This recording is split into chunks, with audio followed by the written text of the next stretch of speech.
Hey everyone, Arsenal fan circle here. Thursday night forum.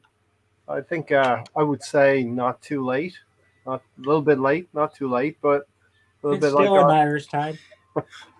It's late. All right. it's late, it's late, it's late. Is again late in the season. The pilot is in the cockpit exactly. Okay, so introductions. Uh, you've seen these faces before. Tony, right here, and Gary. I'm getting good at this. Right here. Hey Gary. Hey Tony. Hello, hello, hello. As I All can right, point to we Gary. have a game tomorrow, so I think everything we will say tonight in reviewing the Crystal Palace game will have a big significance, obviously, for the game tomorrow. You know, and we're not going to have another weekend will go by without an Arsenal game on the weekend. So that's tough. Saturday and Sunday has got to find something else to do. Everyone, uh, name this Tony's good at one. picking these games. I can pick up some more points. Yes, indeed. Um, Great expectations and fine margins. That's the title of the podcast tonight. Great expectations, expectations of the fans. I don't think it's unfounded to want us to want to think that we could win a game like Crystal Palace at home. Although notoriously they have been a difficult opponent for us, Tony. 7 games now. We've only beaten them one time in 7 games. Yeah, it's not good enough against always fighting relegation or in the bottom half of a table. Usually around 15th. Totally outplayed us. They should have won. Hopefully, we're ready to play tomorrow. Yeah. In the end, Gary, it was one Frenchman breaking the heart of another Frenchman. Lacazette coming forward, stepping up. I'm gonna go right over Tony's head here and go right into the Don Juan man in the match. He's gonna be my man in the match, but we'll get Tony's later. Lacazette breaking Patrick Vieira's heart. Gary. Yeah, I mean, going into the game, one of my thoughts was who got the better captain, and after the match, I'm still trying to figure out who got the better captain because it was a draw. So yeah, it was. I don't think anybody got what they wanted, right? We got a draw, but I don't think anybody wanted that. Didn't want a loss, but nobody wanted a draw either. So, So which one is it, Gary? You explained to me a couple of weeks ago the difference between a boxer and a fighter. So, who wins on points? Which one wins on points? The fighter. well, I think we were the fighter in this one, and they looked more to be the boxer, and it's in the sense that I believe they played most of the game the way they wanted to, and we got them with a couple sucker punches when they weren't, when they let their guard down, Yeah. scored early, scored late, but after that, I'm not sure we could say, you know what, we had the better game for like those 80 minutes or so. So yeah, that's how I'm going to go with that one. Yeah. All right. We had the one punch, right? We just hit them twice, but they played pretty. I mean, I that's what I saw. At least that's the way I felt watching the match.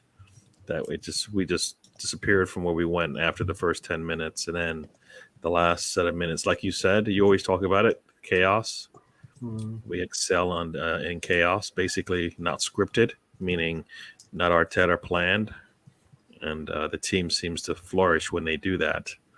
Yeah. Uh, We were able to right at the end. We were able to pull them apart a little bit. The play on the left hand side, the build up play for Martinelli, while it was infuriating, it did lead to a corner and throws. And in the end, Pepe was in that position to put a cross in. And Lacazette. Watch Lacazette for that winning goal. Not winning goal. It feels like a winning goal to some fans. And you can celebrate gaining a point from defeat. I will say that. I know that's been a debate amongst the Arsenal fans out there. But watch Lacazette. He's right beside the goalkeeper when that cross is coming in. And then he gets himself into a jungle of defenders, Gary. And like every good striker, he gets himself away from those defenders. They've all been sucked into the middle of that 6 yard box. Ben White's shot gets saved.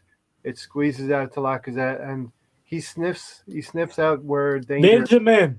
Benjamin Button. Benjamin Button, yeah, and we'll talk about Benjamin Button and Gabriel, but a word for Lacazette. Gary, he came on with actually when it was 1-1, so we were not losing at that point in time when Lacazette. He was intended to come on to freshen things up and actually win the game for us. Didn't work out that way, but he was able to save a point for us in the end. Didn't even, I have to. I don't even remember the game that as far as who came in and went. Yeah, but yeah, we took a midfielder off. I think Partey came off for Martinelli, but we can check on those subs. Who's that guy? That Martinelli fella. Yeah, Forgot what he looks like. The Olympic champion. I think I was so kind of disgusted with the game. I kind of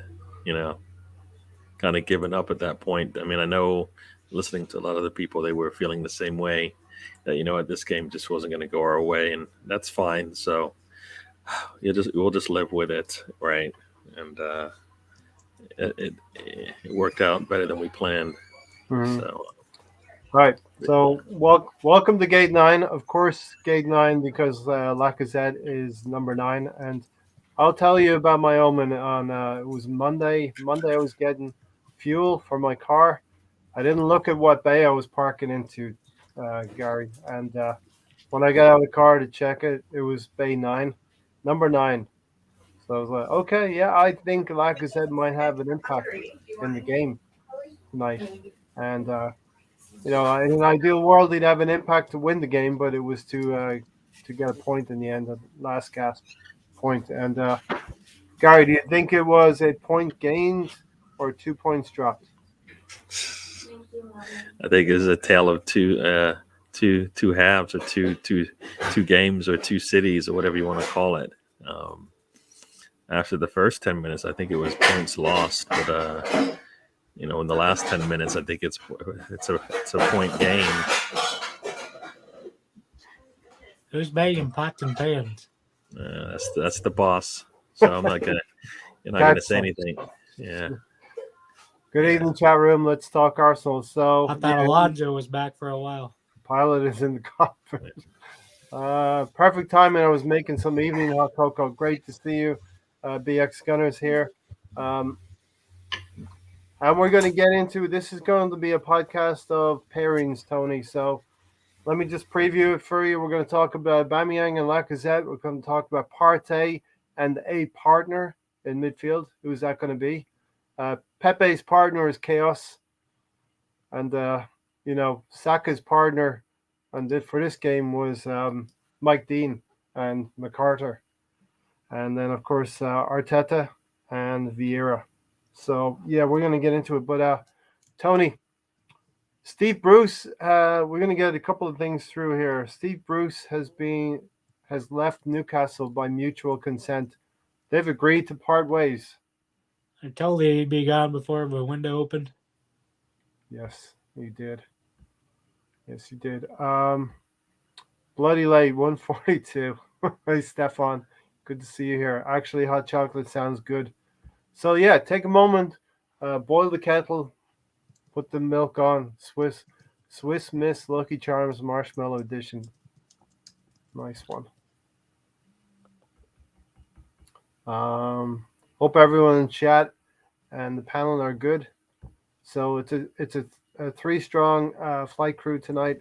We're going to get through some Crystal Palace, and we're going to get into the Aston Villa game. So, yeah, listen, that was Lacazette. Let's start, Gary, with Aubameyang. We started brightly, and like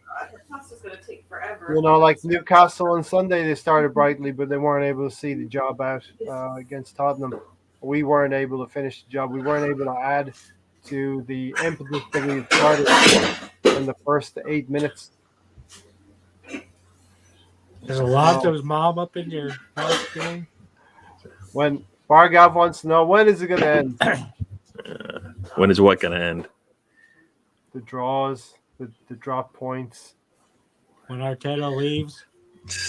Yeah, who knows the answer to that question?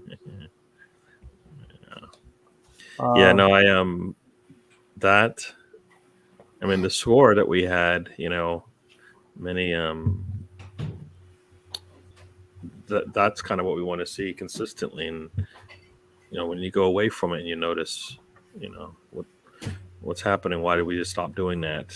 And even Arteta even said it. He said they started the first 20 minutes, and then the next 20 minutes they just went away, and he didn't know, which is strange because these are his players, and if they're not following his lead, then who knows what's going on? Then isn't it his teams, his players, everything?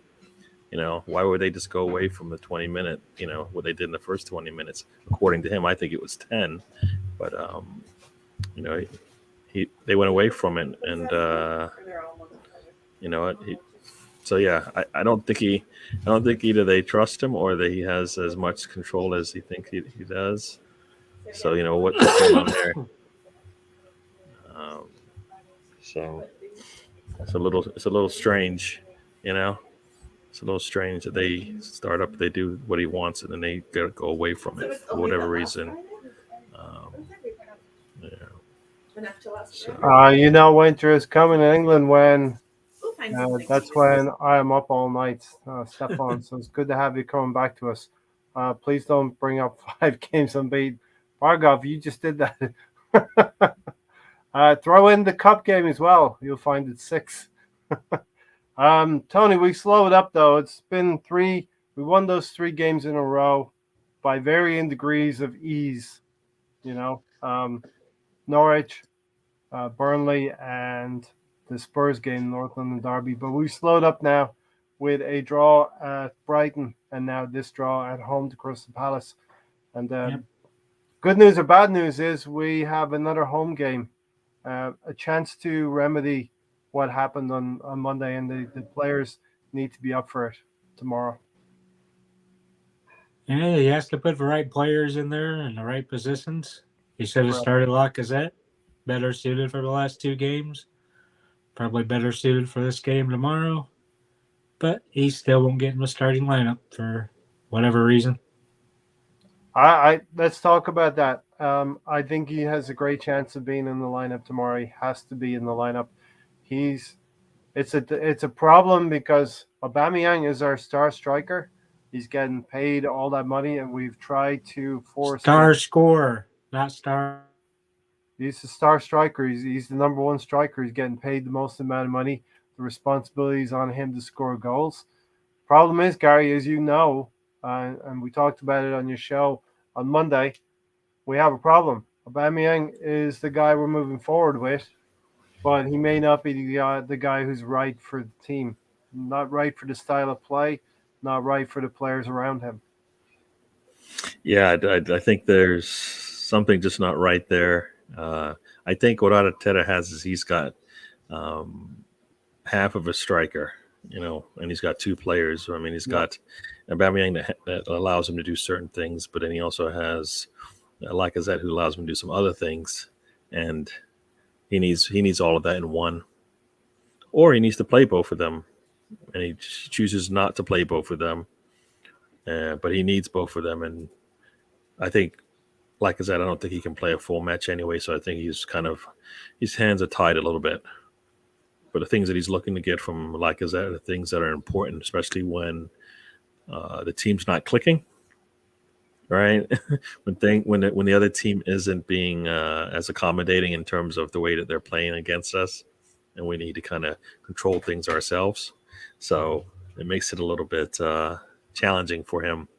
And no, I'm not doing a press conference. This is my typical Thursday location. I'll probably be moving again either later tonight or Thursday. So we'll see how that's all going to work out. Yeah. Effing Mike Dean always have to be the center of attention. Didn't he realize what an idiot he makes himself, and everyone take the piss out of him? We'll get into Mike Dean in a little bit. It's important to stay on this Lacazette thing. This isn't the first time he said this in recent weeks. Gary, you had a press conference by the sound of things.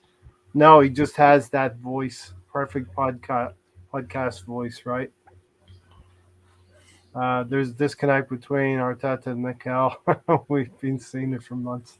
Um, Lacazette is the player that seems to make things happen for us, Gary. I mean, okay, not consistently, but he came on. The game was right for him. You could see him geeing up the crowd, and it's kind of what we needed to get going again. It didn't happen immediately for us, but Yeah, I mean, we needed some leadership, somebody to basically, you know, be the spark, right? Somebody to get the team kind of wake them up out of whatever sleep they were in for the last, in this case, whatever 30, 40 minutes, depending on, I forgot when he came in. Like I said, I kind of think I just kind of like was like kind of done because I was seeing the same thing over and over and over again. The constant, we just could not control the ball. Our first touch was poor pretty much for everybody who got a touch on the ball, which is poor, and kind of discouraging to watch the match and, try to even remember some of the good parts because there's just so many bad parts that happened. So, yeah, we need that. That's the leadership that we need, right? So not only does he provide the calm and, the person that comes in there and calms things down when everything's going a little crazy or not or going out of our control. He also wants to be the lightning rod to get us going as well. And nobody else on the pitch wants to do that, which I find strange because there's room for everybody to do that. I mean, we've been all talking about in the past about Kieran Tierney being a future leader and future captain of this team. He's got an opportunity to do that. He's nowhere to be seen. What's going on? We've seen some of that fieriness from him, that fire from him.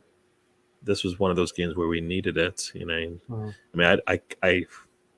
I'd be hard pressed to believe that the team was happy with the way that game was going after the score. And it just seems like we were just waiting for them to take control of the game and not actually take it ourselves. It seemed like we just kind of let it happen as opposed to take control of it. It's strange because it's one of those things. Also, you would think, right? You've got a manager who's a former captain. Part of his job is also to lead, and he's not getting these guys to lead. I mean, I think he's too set in his ways, worrying about certain tactical decisions, as opposed to, can you just get your team to kind of gel and kind of wake up and get back to what you told them to do? If that, because it sounded like they weren't doing what he asked. So at some point, you got to go, wake up, guys. Let's get this going. Let's get back to where we were. That didn't happen. I mean, Gary, way back against Manchester City, I said I didn't like the single pivot. I'm not a fan of the single pivot in midfield. Tony's been a fan. He disappeared when I want to bring him to task on this.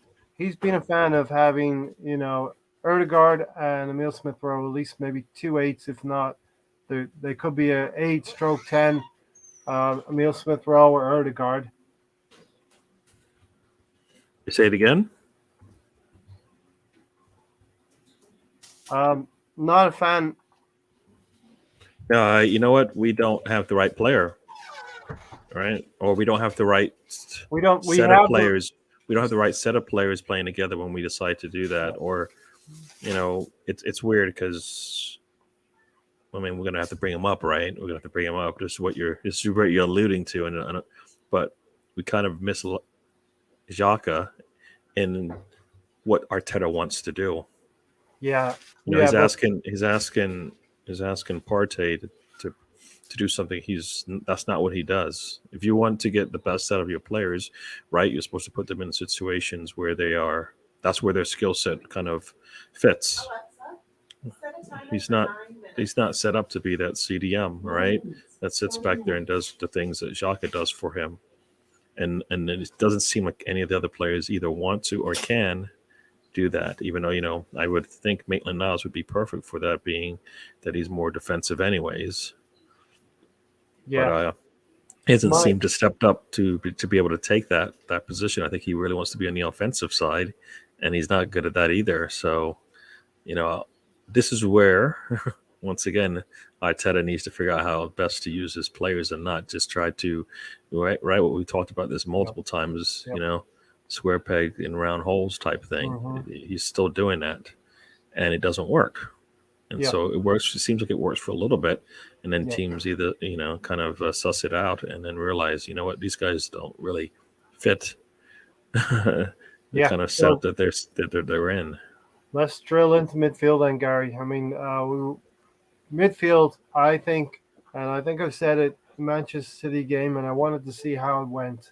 But Manchester City game, we played a single pivot with those two creative players in midfield alongside of us. It didn't work. Obviously, we lost 5-0. You're going to lose 9 times out of 10, maybe 95 times out of 100 up there at the Etihad. Did the same thing in Burnley. We didn't look too convincing. We did get that goal, Odegaard.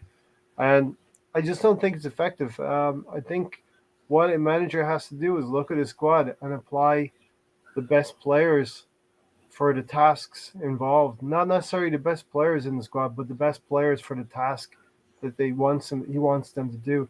And I think, as you said, he's forcing Odegaard and Emile Smith-Rowe in particular into positions that they're not comfortable with. It's not their natural tendencies. Odegaard is not a defensive-minded midfielder. Partey is left all alone in midfield. And we saw Conor Gallagher. I've been pretty impressed with him this season. He's been one of the better players under Patrick Vieira. And, MacArthur, he's a 34-year-old tough tackling midfielder. And, he did what he did to Saka, and we'll talk about that as well. But I just think Arteta is not putting the right players on the field, especially in midfield. And we're having problems in defensive areas and in going forward. And all of that is through the engine of the midfield. Yeah. He's putting the wrong players out there, but he's also asking them to do the wrong thing. So he needs to figure out what that is. So does that mean he needs to switch around his formation altogether, right? So he can get a better control of the middle, or at least be a little bit more sound offensively when he does that, right? Because if Partey isn't the right player back there, and he's supposed to be the CDM, he's sitting in front of the back four, he's not helping him out, right? So then your back four is vulnerable up the middle, and that's not good. We talked about this before the season started. We need more players in the midfield. Mm-hmm. And we didn't do that. We didn't do that at all. We got a backup for Partey with Sambi, and that's it in terms of what the changes that we did. Odegaard was already here, so that wasn't necessarily a new move. We lost Ceballos, right? So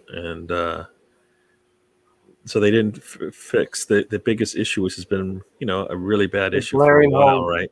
It's been the middle of the pitch has been an issue all for not just for since Arteta's been here, but for for a long time, right? For at least the last 5 or 6 years, it's been an issue where we just get dominated in the middle, and that's where we can't control the game. We haven't done anything to fix that.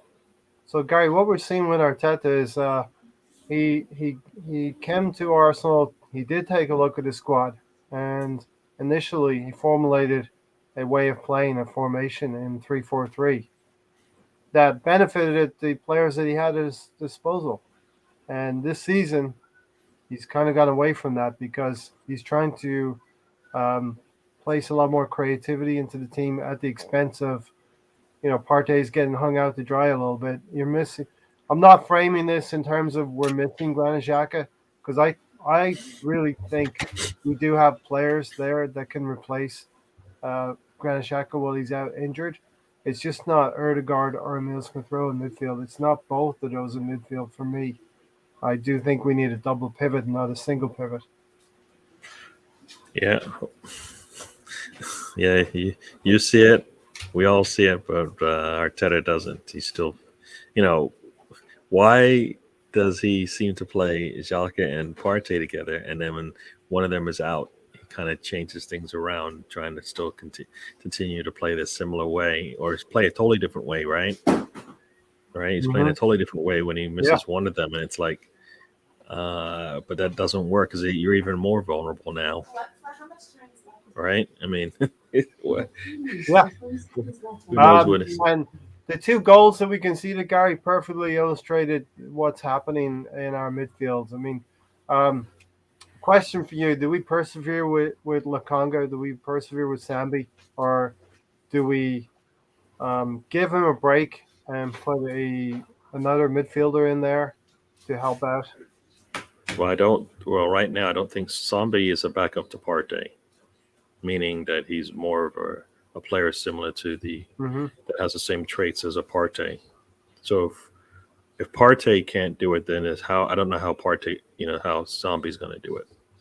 He's still got years, probably got more time he needs before he's going to even be close to the Partey level, and he doesn't come in with that same, at least the background of a defensive midfielder, right? That's not his strengths coming in, and he's working on the strengths that Partey has. He came in to back him up essentially, and now we're finding out why that works fine. In certain situations, teams that are really solid in their midfield, they're going to pose us problems if we set up this way because we just don't have an answer with at least Sambi and Partey playing together. It sounded like a good idea, but somebody has to be able to fill the roles that Xhaka did, and they don't have that, which is fine because that's not really what their position is. So we're playing people out of position once again, not getting what we want, and then it's blown up in our faces, or at least in Arteta's faces, right? So.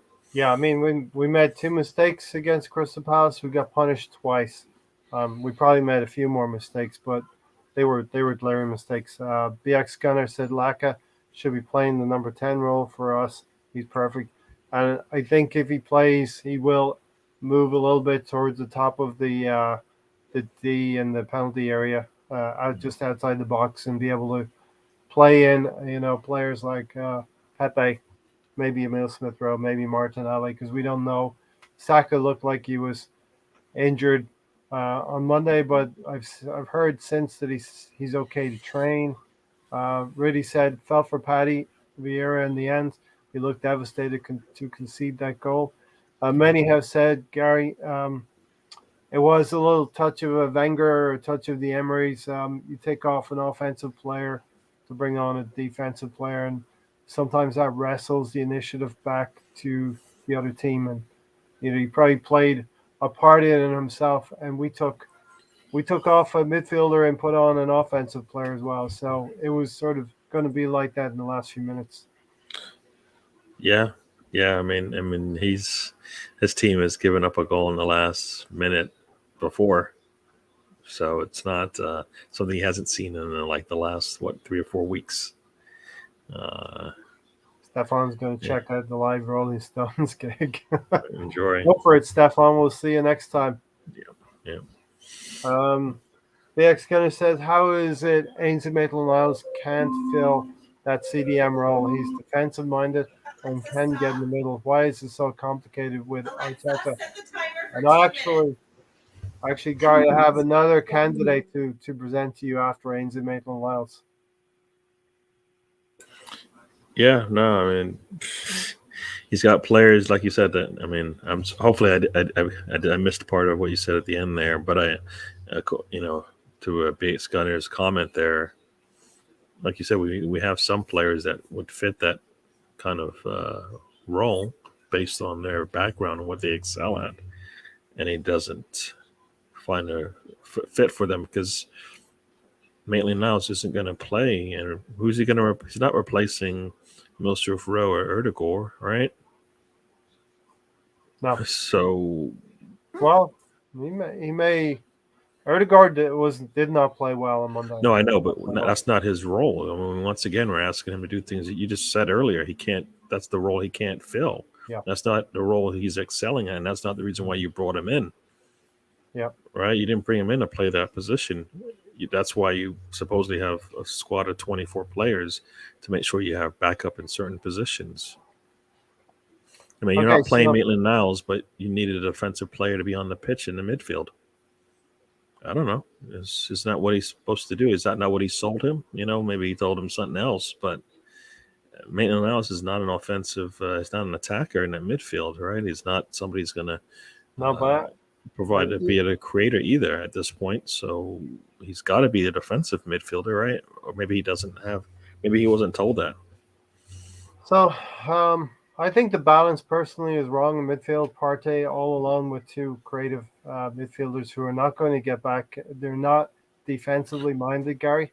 That's not their role. I mean, know, once again, I know. so it's not even that The they're not going to balance get is all back. wrong. That's not the role that you put them in. You put That's them the in. role Arteta put them in. He's put them in midfield to play ahead of Partey, right? So they're not going to be coming back like you expect because the defensive midfielder is going to Yeah. do it, and So the defensive midfielder isn't a. Yeah, we heard this multiple times. As you always say, Gary, you're either coaching it or you're letting it happen. Yes. And Arteta's letting it happen, right? I think he's coaching them to play a position they can't play. Yeah. I don't think he's letting them happen means that they're able to go off script and do whatever they want. I don't think that's the point. I think they're trying to actually to do what he says, all right? And they can't. So he's trying to, so essentially they're following his lead, but they're not good at it because it's not where one they play to their skill set they have. So Arteta's selections are wrong, in my opinion. Yeah. Yeah. All right. I've got a suggestion moving forward for tomorrow. Bring in Mohamed El Neni alongside Partey. Yeah. I mean, I've heard that name come up multiple times now since we've seen this project not work, right? This kind of setup. So, yeah, I mean, yeah, you got to bring him in. But also, is there no, like you said, is there no way you can't keep some of your better players on the pitch and switch things around, right? Yeah. Why does it have to be?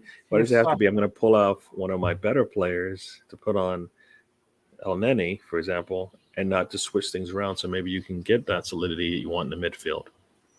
Yeah. Well, how would you switch it around? I mean, wouldn't like a back three maybe allow us to do something like that? Maybe a back three would. I mean, I just don't see it happening. Well, that's the thing. So you're taking off some of your better players because just one. But we can't afford to take off any of them because we're not at that point where we can just pull out one player. We lost Xhaka, and now we can't play in the midfield anymore. Like, it can't be that fragile, the system and player structure that we have right now. If it is, then that's Xhaka goes out, you put El Neni in there. Well, he didn't do that for whatever reason. No, but it's he wanted to keep his better players on the pitch. But his better players are losing the ball and not able to win the midfield battle.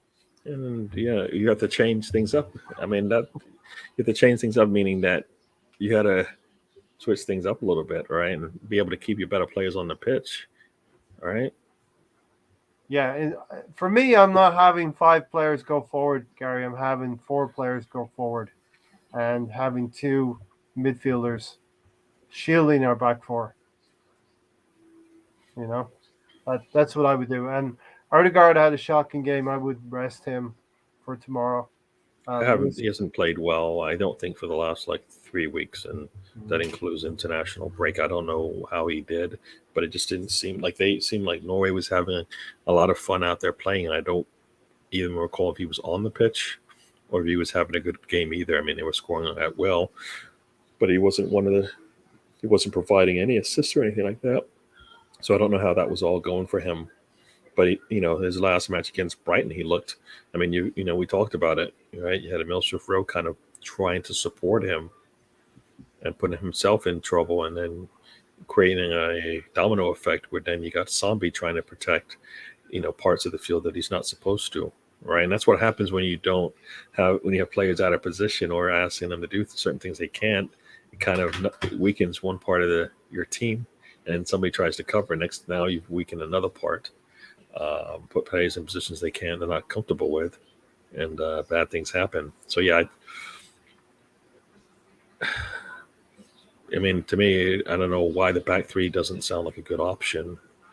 Because it kind of squeezes that middle a little bit, doesn't it? When you have yours, so. So listen, I don't think he's going to go to back three tomorrow, but let me just put this to you, Gary. It's going to be a back four: Kieran Tierney, Gabriel, Benjamin White, and Tommy Asu. Who are you playing in midfield tomorrow? You personally. Me personally,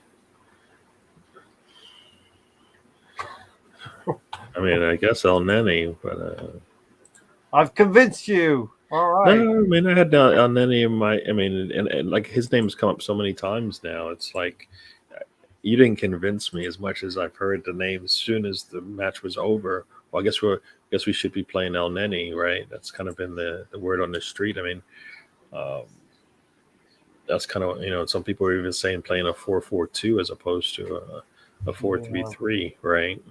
Just that's one option. 4-4-2 is just so outdated. I don't see him going. It's not who cares if it's outdated, but if it works for your team, then it works for your team. I mean, there's other teams that play a 4-4-2 and they're able to actually get things out of the game. Who would be your left-sided and right-sided midfielders of a 4-4-2? Yeah, you have the same two, Partey and El Neni. No, you're outside Smith Rowe and Pepe, because I don't think Saka is going to be back. That's not a bad shot. It's not a bad shot. I mean, like I said, I saw this today, and it kind of seems fine. I mean, like I don't think Saka is. I think he needs. If he's taken a knock and missed the day of practice, there's no reason to rush him back. Yeah. And I personally don't think Saka's been playing very well the last couple of games for Arsenal. Who has? True. Who has that? Lacazette. The players that don't play are always the better ones, right? Gary, does Lacazette have to start for you tomorrow? Has he have to? No, but should he? Probably, yeah. I mean, I think the whole problem with this whole thing is that, the transfer business was just wrong, and that's why we're sitting in a situation. I mean, he obviously does not want to be here, and Arteta doesn't want him to be here either. Yeah. I mean, why do you put yourself in that situation? He should have been gone so you can actually move on. Now he's just going to walk away for free, and you're like, you gain. You can't. Your future is set now, or not really. Yeah. So you either play him, like that was the scenario, right? Either they transfer out, or they just use them and get their money's worth. Yeah. They have chosen not to use them at all, and couldn't or wouldn't sell them, so just wasting money. Yeah, I think they were unable to move him or unwilling. I can't believe there hadn't been some inquiries about Lacazette during the summer time that there would have been teams interested in him. Great question here, Gary from BX Gunner. It was very interesting here.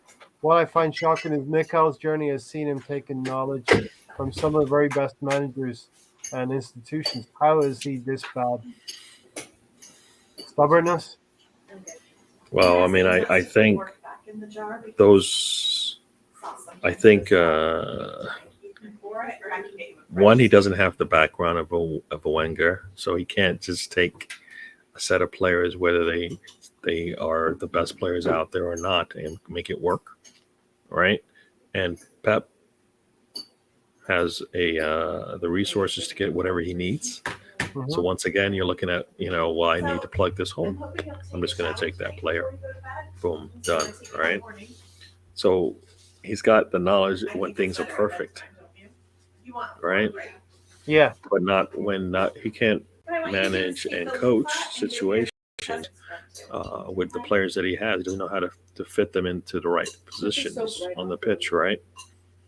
That's the difference. So he knows how to do it when everything's perfect, and when you've actually had a lot of knowledge. I mean, he probably wouldn't have known how Wenger was able to make things work without having all the players he wanted, and that comes with time, right? Yeah. That comes with time. And that's also something where we've seen it before. Like, just because one player is out doesn't mean everything just falls to bits, and you can't coach and play, and get your players to actually achieve a goal, right? You're not going to have all your players every game, so that can't be. Well, you know what? If you had all his players and things would work out, guess what? That never works, right? I mean, think about it. Think about all these teams that have been playing without some of their best players over the last couple of years and still been able to make it work. I mean, we just played the last two matches we just played. They were missing their best players, and did it look like they missed them so Yeah. much that they couldn't get something. They couldn't get something out of the match. Eze and Saha, Yeah, I of mean, course, the Palace. right? Brighton had a few players out as well. Exactly. So that can't be, and that comes with experience, right? And maybe you do have to, maybe he does have to go back to the 3-4-3 because he doesn't have the players that he needs. He doesn't have the experience that he needs, right? He still has gaps in his depth. He doesn't have the depth, right? He doesn't have the depth right now. He has a depth at goalkeeper. I believe he has a depth at the, in the attacking mid. If he needs just one there, but he plays both of them. So obviously, at some point, he might not have that depth, right? If he continues to play Mustafa on the left, that means he just has Erdogan and he doesn't have a backup if things, something weird happens.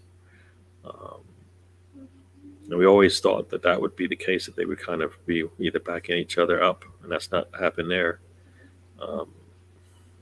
No backup for Xhaka. We always, what was it? I think we said at the beginning of the season. Players are there. We said, you know what? Okay, if you're going to keep Xhaka, then you should get somebody to be the starter and have Xhaka be the backup. And I do actually said that Xhaka is his starter. Yeah, that's what he said. Yeah, we all thought if Xhaka was staying this season, he would be, sitting on the subs bench. But, no, we wanted. That's what we wanted. Yeah, so we wanted to find that player that would take his spot, that could actually do the job better. For 30 games a year, 30 games in the league, 28 games, Granit Xhaka would be sitting on the bench, coming on for 20 minutes, if that was going to be the case, But yeah. But they said they said he was the man. So, so if he's the man, then you should have a backup for him. Obviously, they have not put that into their plans, because Sambi was never supposed to be the backup to Xhaka. Gary, tomorrow if you see Partey in the midfield alongside Erdegaard and Emil Smith-Rowe, what's your confidence level in getting the win? Unless they've learned something over the course of 2 days. It would be suicide. Unless Villa decides they're not good. If Villa's going to do a Spurs and play the same way they did. Yeah, but I don't. These teams we're playing they're playing as 11. All right, they have a style of play. They know they've been doing it for a while. Mm-hmm. It doesn't matter who comes or goes. Everybody knows it, right? We're not at that point yet. Still we're not at that point, right? This is Arteta's third season with a lot of these players, and they still don't understand what he wants, right? If they did, then they would be able to do what he said, but we're not seeing that. I think, in my opinion, I'm watching this from Sin City. We played a single pivot at Manchester City. We played a single pivot at Burnley, and we played a single pivot against Palace. Burnley, second bottom in the league. We got the skill from Erdegaard to get that goal, but we weren't as convincing as many wanted us to be. Palace were not convincing. Double pivot, whether you like it or not, against Spurs, Partey and Granit Xhaka played, and the forwards were able to do what they needed to do. Partey played with Lokonga at Brighton. We weren't great going forward, but we were solid enough to hang in there for points. So I think the evidence points towards a double pivot for me, and I think it would be suicide if we look at the lineup tomorrow, an hour before the game starts, and you've got Partey alongside Erdegaard and Emile Smith Rowe again.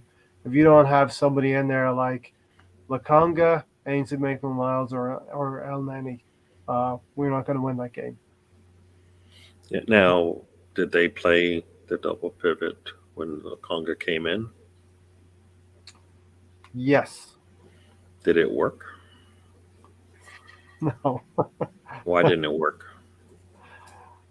I don't know because our defending was not very good.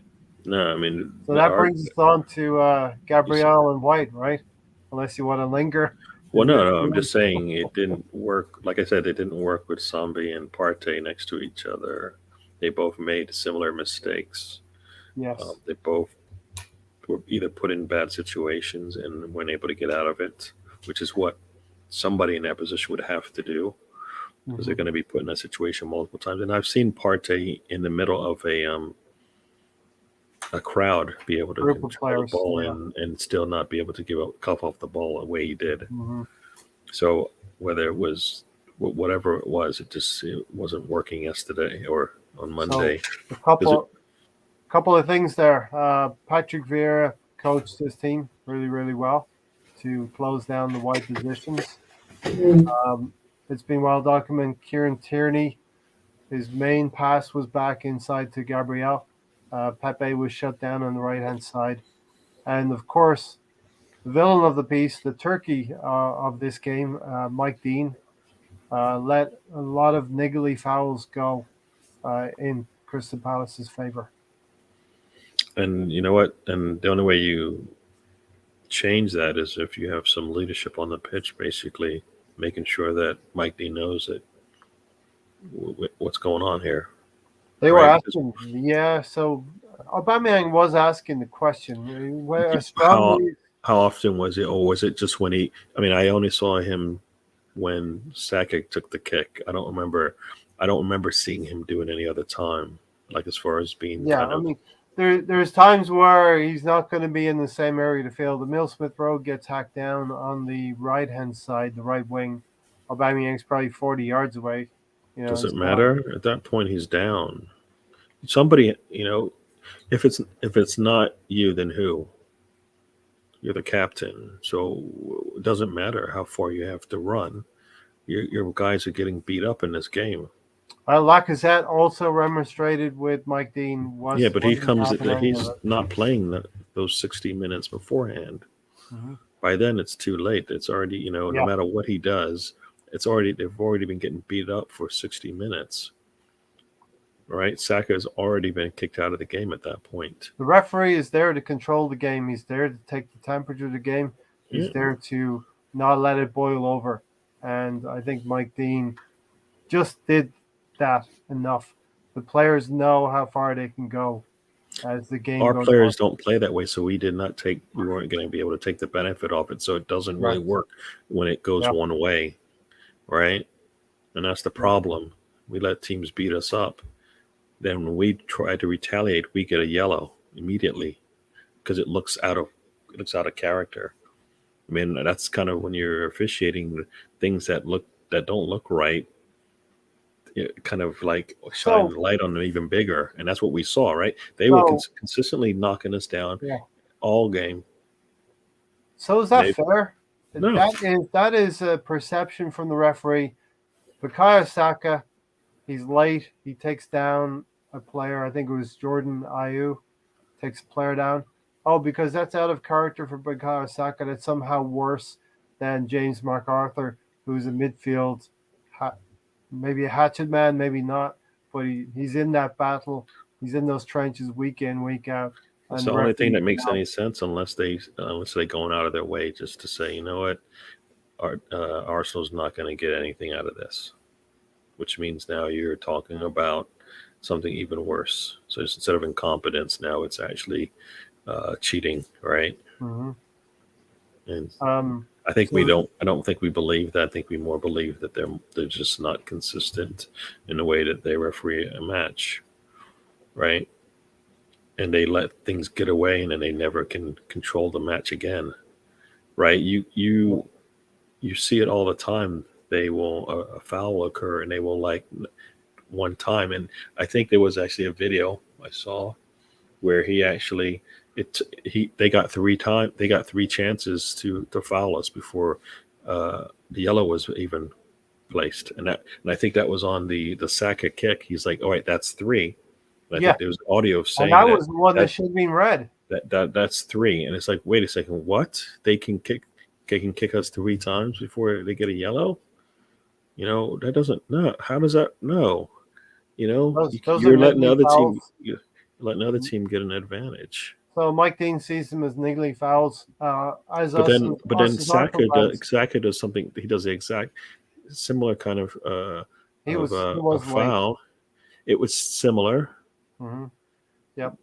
Whether it was late, whether it was He looked almost tired to me, Gary.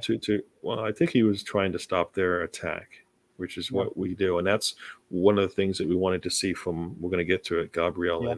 and White, but most likely White, in terms of both of them could have just stopped their attack right there, and they didn't. That's but what you expect in a Premier League London derby, but you also really expect the referee to be fair and to apply the same situation, same scenario in every case. Like James McArthur gets away with 3 fouls before he gets 1. Okay, and I don't think it's fair to say, not that you're saying it, Gary, I don't think it's fair to say he's a midfield fighter. He's fighting in the trenches every week, so he's going to get through more fouls. Yeah. Than Well, an attacking player like it doesn't. It does not. It means that you're not getting it's not a fair fight if they can do whatever they want, and if you do the same thing, you get punished immediately, right? Consistency. That's all we ask Right. for. Right. Yeah. So that for me, that's when it's like, what, one, it's not inconsistent, and two, it kind of it means now you're playing. It's 12 people you're playing against, right? Yeah. Guess who lost against Vitesse? Roma also took a beating today from some minnows, and Mourinho picked a.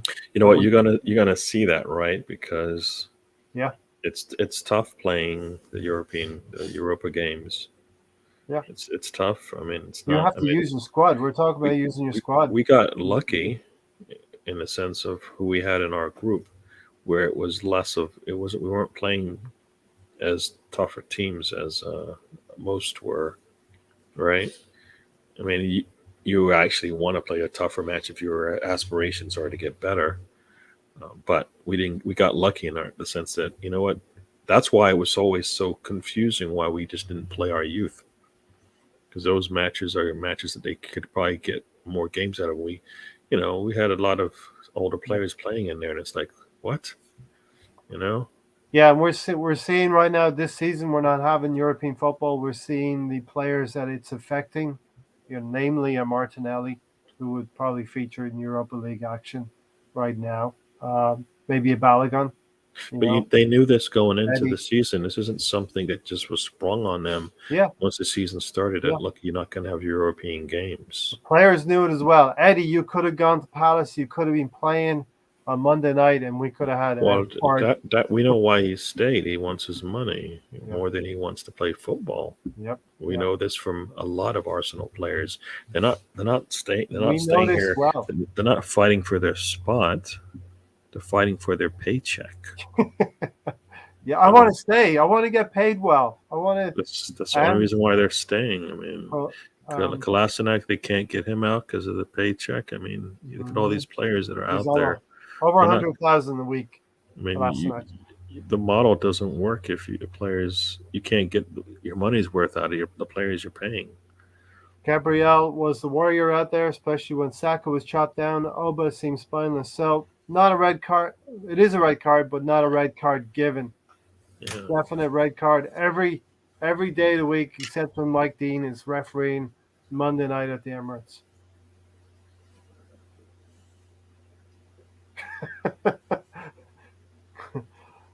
Yeah. How do you so Mike Dean now? He's being reprimanded by not getting a game at the No, it weekend. doesn't. I don't care now. We don't care. You're not going to Yeah. give MacArthur a red, then who cares at that I always point? think. You got a So weekend off. yep. Who Here, cares? here we are. Okay, they're all men when they go on the field, but Bukayo Saka is 20 years old, starting out his career, and MacArthur is 34, getting to the twilight of his career, and MacArthur's got a few tricks up his sleeve. So um, he's just right on that line, Gary. I mean, and he crossed it there, but Mike Dean was only willing to give him a yellow card. Yeah, I mean, You know what? It's. I don't. Why do we care? It's you. We lost. We didn't necessarily lose a match, but you know what? We got cheated out of a particular call, right? If Saka can get a yellow for the one time he does something, and MacArthur takes 3, and the third time is actually a blatant red card. I mean, it's dangerous play. If a player can stick out his leg and clip another player's knee, and that be considered a red because of dangerous conduct, violent conduct, then what in the world was that? Mm-hmm. What was that? It was exactly the same thing. It doesn't matter if he saw him or not. It's just you can't do that. That's why you got to know what you're doing. These players know exactly what he knew what he was doing. He had more than enough time to pull out of that kick if he realized he wasn't going to get Mike Dean, he knew the ball was on Saka's other leg. He clearly strikes through. But he swings through the back of somebody's leg. Standing leg. Yeah. Dean is biased, has been for ages. I always think this is a double penalty or a triple penalty, Gary. So there's no red card. The player gets to stay on the field, and we don't have the benefit of 11 versus 10. Arguably, we could have gone on and win the game, 11 versus 10. There are some who would say not. And also, Bukayo Saka is injured and he has to go off, so we lose a player and we have to bring a substitute in. As BX if we finish below European positions, it has to go, and there will still be some. Yeah, and that's the part where I am. That's where I don't care, because now we lost a player. We lost a player now, right? And the league's done absolutely nothing about it. I don't care if the official's out, right? We just lost a player. Yeah. Right? We had to make a sub. I mean, we had to weaken our lineup, so whoever he fouled a player so bad that we had to knock him out, but he didn't get punished at all for it. Yeah. But yet, if Luis gets a red and gets kicked out of the game, look at it this way, for somebody tapping him on the knee. But that, I mean, look at it this way, Gary. Look at it this way. This is a triple penalty because Bukayo Saka has to go off. Who comes into the game? Lokonga. Doesn't even matter. It's Lokonga. It does matter because think about it. For the winning, it's the 3, but it's not the 3 you just said. Saka has to come out. He doesn't get a red, and they get to play with their full allotment of players. That's the 3 issues right there. The fact that we have to switch, we may have to switch anyway, so that's fine there. But we had to take a player off prematurely. Mm-hmm. That's the problem. As they the game get to keep theirs, out, and they don't get a red card. As the game, and as the game plays out, Lokonga has to come in for Bukayo Saka, and as the game would go on, Lokonga makes a mistake. Snowball effect. Yeah, but that could have happened without the red card not being called, right? That had nothing to. Lokonga had nothing to do with the red card, because he could have done that if they just subbed him in. So to me, that doesn't really matter at that point. What does matter is that we had to take a player off because of it. It was a good theory. It's a snowball effect, yes, but it's not that's not the 3 issues in my eyes, anyways. As to what I was developing a good storyline there, but you just trampled all over. I'm sorry, I just because before Zombie even comes onto the pitch, we got, like you said, we lost. We got screwed over 3 times Yeah. in some respects. So if Eddie had went to Crystal Palace, he would have scored against us. That's what happens all the time, right? They always seem to play much better, And Yeah. why do they play much better? It's usually because they get to play to their skill sets. Mike Dean is a Tranmere Rovers fan. They hate the southern clubs. I think there is a little bit of north and south thing going on. And that's so now you're seeing once again, these are people that are not professional, right? We always talk about doing things Arsenal way, right, and being professional about things. That's why if you think that's what's happening, then that's it's somebody not doing their job, and that's when they get fired. Here's the thing. VX Gunner says Saka is one of England's golden boys. The FA ain't playing games, but Gary, we don't see protection. We don't see any protection for Saka. Where's the red card for MacArthur if they really were actually protecting their golden boys? Yeah. I mean, I think Southgate basically screwed that up when he made him kick the penalty. So for me, that kind of like didn't work out so well. Mm-hmm. Ian Wright said on live TV it was a straight blatant red. I think everyone in the world thinks it was red except for the one guy in the middle. And even the FA doesn't think it's a red. Has it gone too far? This VAR course correction, Gary? It's not. They're not using. Well, if the official doesn't have to listen to it, then it's not doing its job. Especially Arteta even said it. He said, "You know what? The person on the FVIR will tell official you should look at this, especially when it's something blatant, when it's a red card situation like that." And they didn't, and that's probably why he got punished. But the red card still should be, it should be given out right now. I mean, we've seen them correct things without. We've seen them correct. We've seen them without VAR, I believe, correct a red card going to the wrong player. Right? Wasn't it Gibbs and who's it? Gibbs and Oxlade, Chamberlain. Oxlade. They got them mixed up, right? They gave the red card to the wrong player, and they corrected that afterwards. So. Without VAR. Another Arsenal player. It wasn't one of but that's without VAR. They did this, so they don't need VAR to give a red card out because they can revoke one and give one out to the correct player. So why can't they just give one to the player who should have gotten one? Especially if you're going to you were reprimanding the official for not giving a red card, but you don't give the red card. What's the point? Mike Dean was clearly looking at it. He saw the incident. I don't know why. No, he ignored the VAR call to check it out. Yeah. And he's supposed to not. He can't do that. He was looking directly at the incident. They actually told him on the VAR, you need to check this out. And he said, no, that's the part that doesn't make any sense. That's the rules are you're supposed to look at that video. Mm-hmm. Why would he not want to look at that video? Stubbornness. We have it with Arteta, and we had it with the official on Monday. If you don't like VAR, then you're in the wrong sport. You should go do a different sport where they don't have VAR. This is the way it works. These are the tools that you're given. What sport should he take up now, Gary? Basket weaving. Bowls. Underwater basket weaving, as they say. Shuttlecock. Badminton. Ping pong. I don't know. Lacazette shut off for a second and paid. So listen, we've talked about it's a podcast of pairings. We talked about Aubameyang, Lacazette. Talked about. Let's get to the defending. Well, you know what? Lacazette shut off for a second, but where was the ball at that point? It was actually, I believe, about 40 yards. It wasn't even on our half of the field, I believe, when it happened. So it wasn't as if we didn't have enough time to make sure that.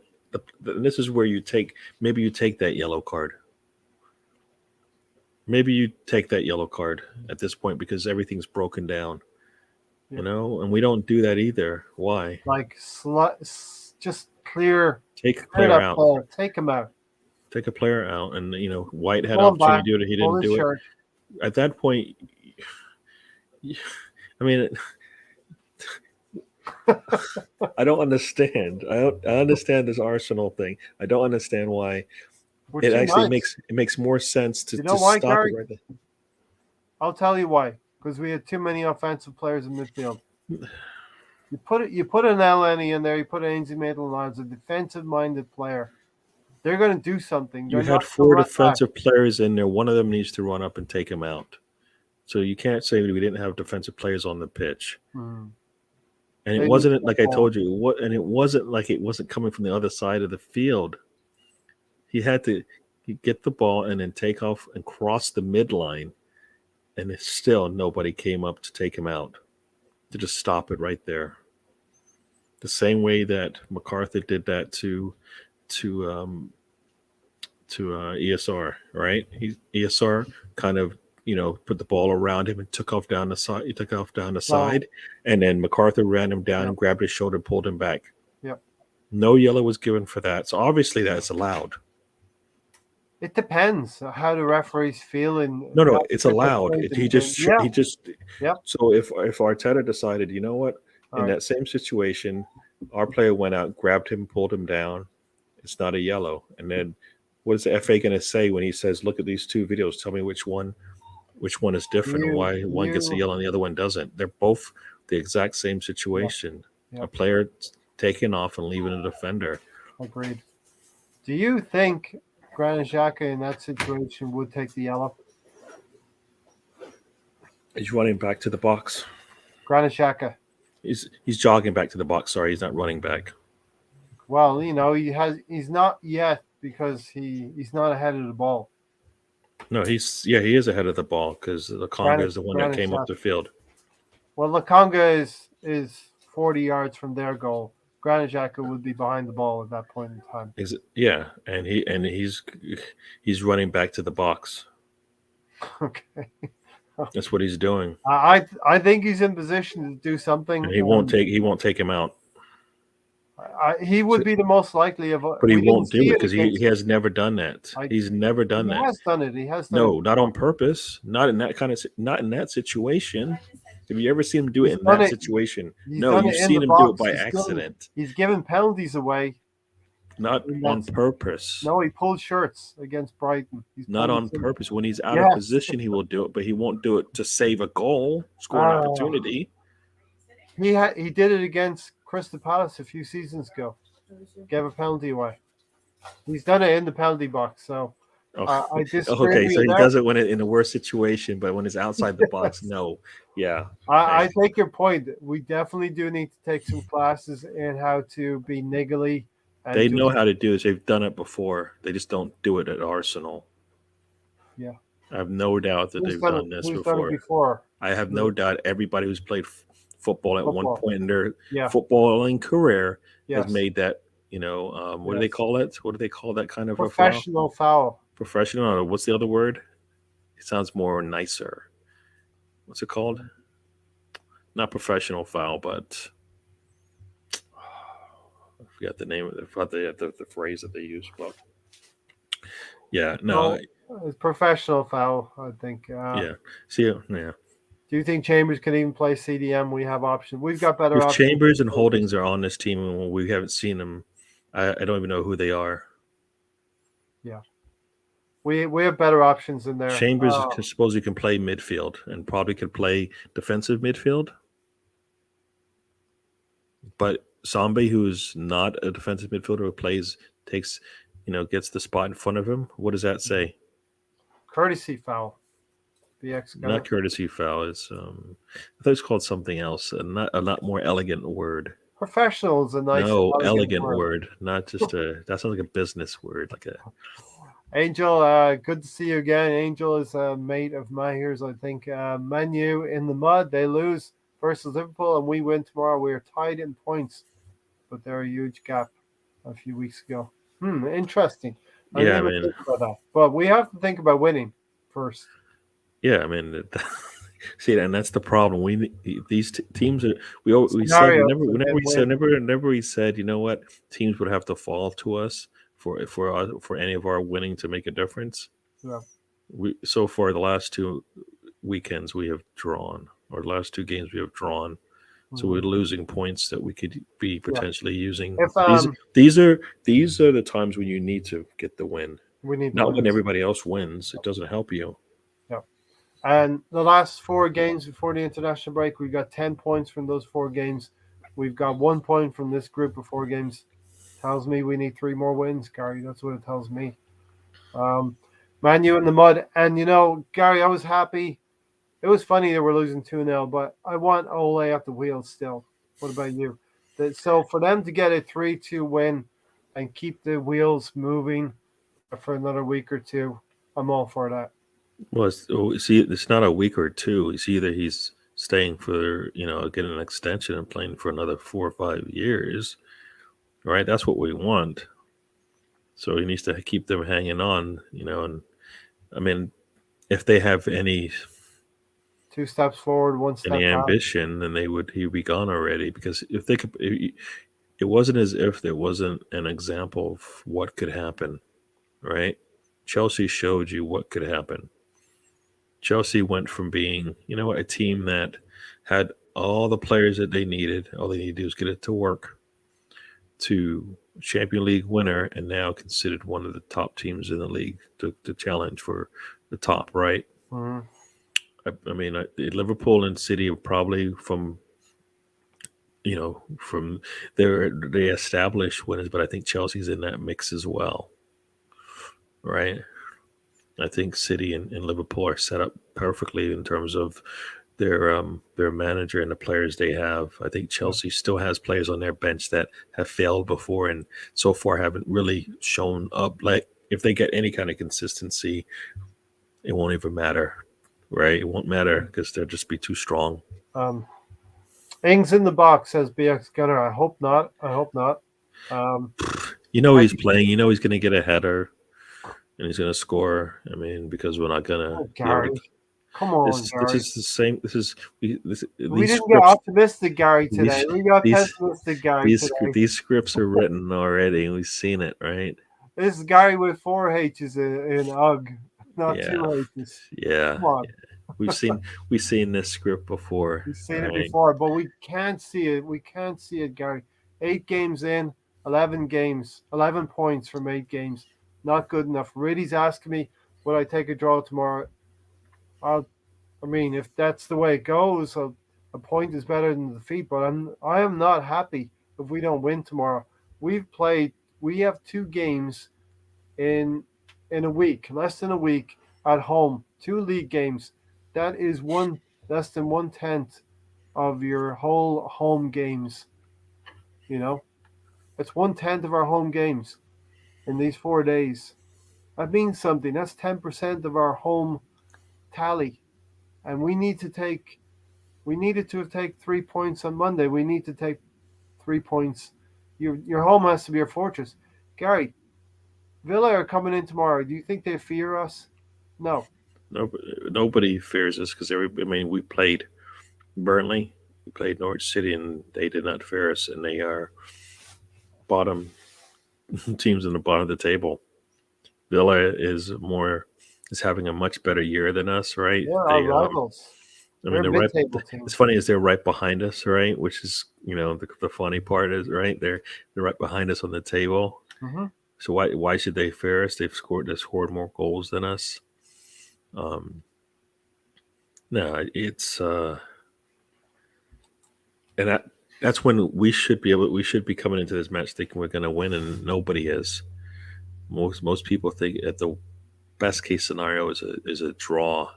I mean, there are crazy people out there that think we're going to win handily, but nothing from the past, from any of the games we played. I mean, you can count, as some people say, the 35-minute span in the North London derby where we looked really good. We've not been able to repeat that since. You know what that's called, Gary? That's called sunshine football. It's called champagne football. Those are the highlights in your season. Yeah, and like I said when I was watching the game, I was like, does Arsenal even have like 90 minutes of proper football this season total? I think I may even ask you that, right? I don't think we've played. Played 8 matches in the Premier League, and can you add up 90 minutes of it. No, if you were to video edit the good parts of all of our games, I don't think you get 90 minutes. I mean, yeah, you could Brentford, make no. difference from there. City, no. Chelsea, no. You know why, Right. Gary? And we've touched on this already. It's because the balance is wrong in midfield. That's what I'm saying. No, the balance is wrong, but you have to Arteta won't make the difficult decisions. Why? One, hopefully he doesn't care what we think. You know what I mean? Like, hopefully he doesn't care what we Sometimes, think, because you know what? We don't know. We don't know what he wants. Right? We don't know what he wants. he wants to win games, right? If this was Conte or any other manager that came in here with a better CV and he decided he wanted to play El Neni and Partey, would anybody say anything? No, they would think, you know what, this guy's got some experience. He knows what he wants. You know, he's going to play this. If he said, you know what, Lacazette, you're going to play, or Aubameyang, it's not working right now. We'll get you in. Nobody would say a word because they he comes with a little bit of experience. Let me put something towards you. It's something I was thinking about. Obviously, I want El Neni in the team tomorrow, and I'm not comparing El Neni to this player, but it's similar profile. He's a veteran player. Okay, it's a better team. It's Liverpool. It is Jurgen Klopp, and he knows what he's doing, right? He's got James Milner playing in midfield for him. Guy's an old timer, right? Old timer, and he's delivering all the time. And that's the thing. Arsenal can't go out there and get a player like that. They're not coming here. We saw Chelsea do it. We saw Liverpool do it. They would go out and get these 30-year-old players, bring them in, and they perform. Arsenal we're not at that point yet. No, we're not at that point. But we need to bring in. Yeah. El Neni can do that job, albeit in a more limited way, but he can do that job. But why doesn't he do that? Why doesn't he play Martinelli? Why doesn't he do a lot of different things? You know, because I don't know. It really doesn't. He's too wedded to his ways. He's too rigid, and you've been calling for that. He doesn't know. And this is the problem. He doesn't know, and he doesn't have people that tell him, you don't know. You've been calling him out. Tony's been calling him out. I've been waiting. You know I've been waiting into this month. And we're 9 days toward the end of the month, and maybe to Watford. I'm going as far as Watford. Then I'm drawing the line in the sand, Gary. For me, it doesn't even. He could win all these matches, and if I am the owner or the director of football, and I'm looking at this, and I have Arteta's future is in my hands, and I don't see what I expect to see. Doesn't really matter if he wins the matches. That's the thing that a lot of people keep thinking about. They keep saying, you know what, if he wins these matches, then it's okay, and that's not true. He won against Burnley and Norwich, and that is not what Arsenal spent. That is not what Arsenal spent $150 million for. I will take results first. I will take results. Not if you're looking at long term.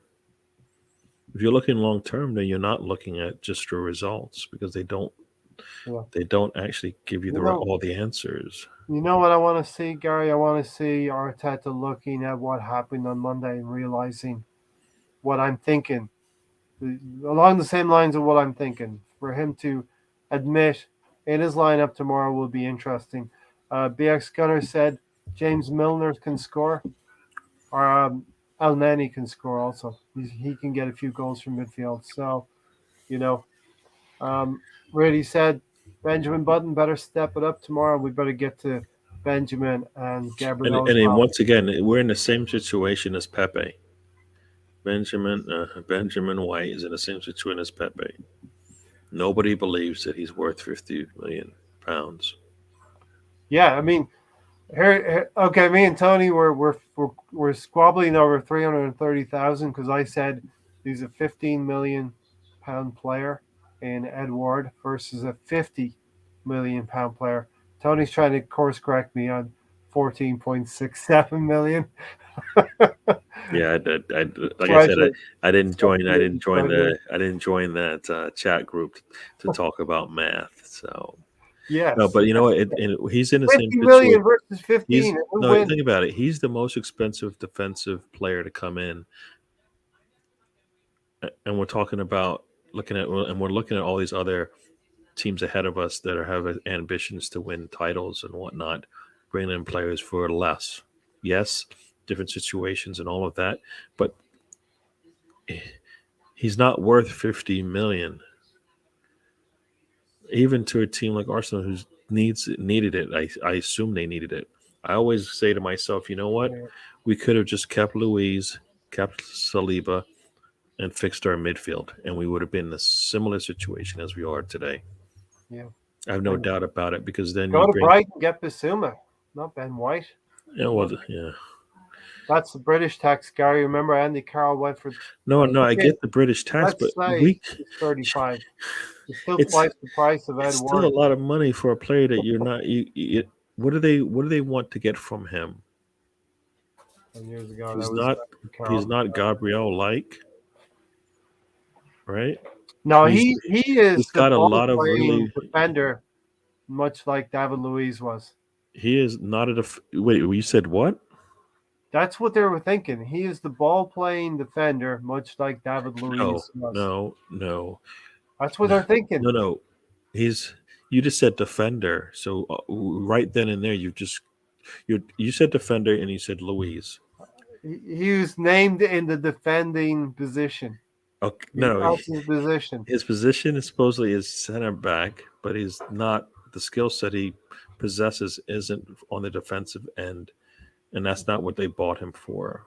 They brought him over for, right? Shout out to Kevin Campbell. Which Kevin is that? Is that the real Kevin Campbell? Can you join us? It would be cool if it was, but it probably isn't. Listen, guys, the players got to perform tomorrow, Gary. They got to perform. They do. But like Kevin's I said, a legend. Luiz could play defense, and he could, make the nice pass, make the lines splitting passes as well over the top, right? Mm-hmm. Benjamin White supposedly can do that as well, but he can't clear balls with his head. And what we're seeing right now is he won't make the defensive play sometimes that's needed, right? I mean, the man. I was watching a show, and he retreated so far back that if he kept retreating, he would have been off the field. Yeah. If he just kept, Let's talk about that. Jeff said, I totally agree with Gary. Even if we win the upcoming games, it doesn't prove anything. Arteta has had 3 years. I'm coming around, Jeff. I'm coming around to that thinking. If I don't see Lacazette, if I don't see Lacazette and Elneny or something like that in the team tomorrow, Gary, I'm disappointed. And the reason why it doesn't matter if we win or not is because we won 3 matches and nobody looks at those. And I don't think anybody who's thinking about it, I believe clearly that, you know what, those 3 wins are how Arsenal is going to be able to continue to win going forward. And we don't believe that, because one was a free kick. One was a Spurs team that hasn't played like that since. And against Norwich, how did we score that one? I don't remember how that one.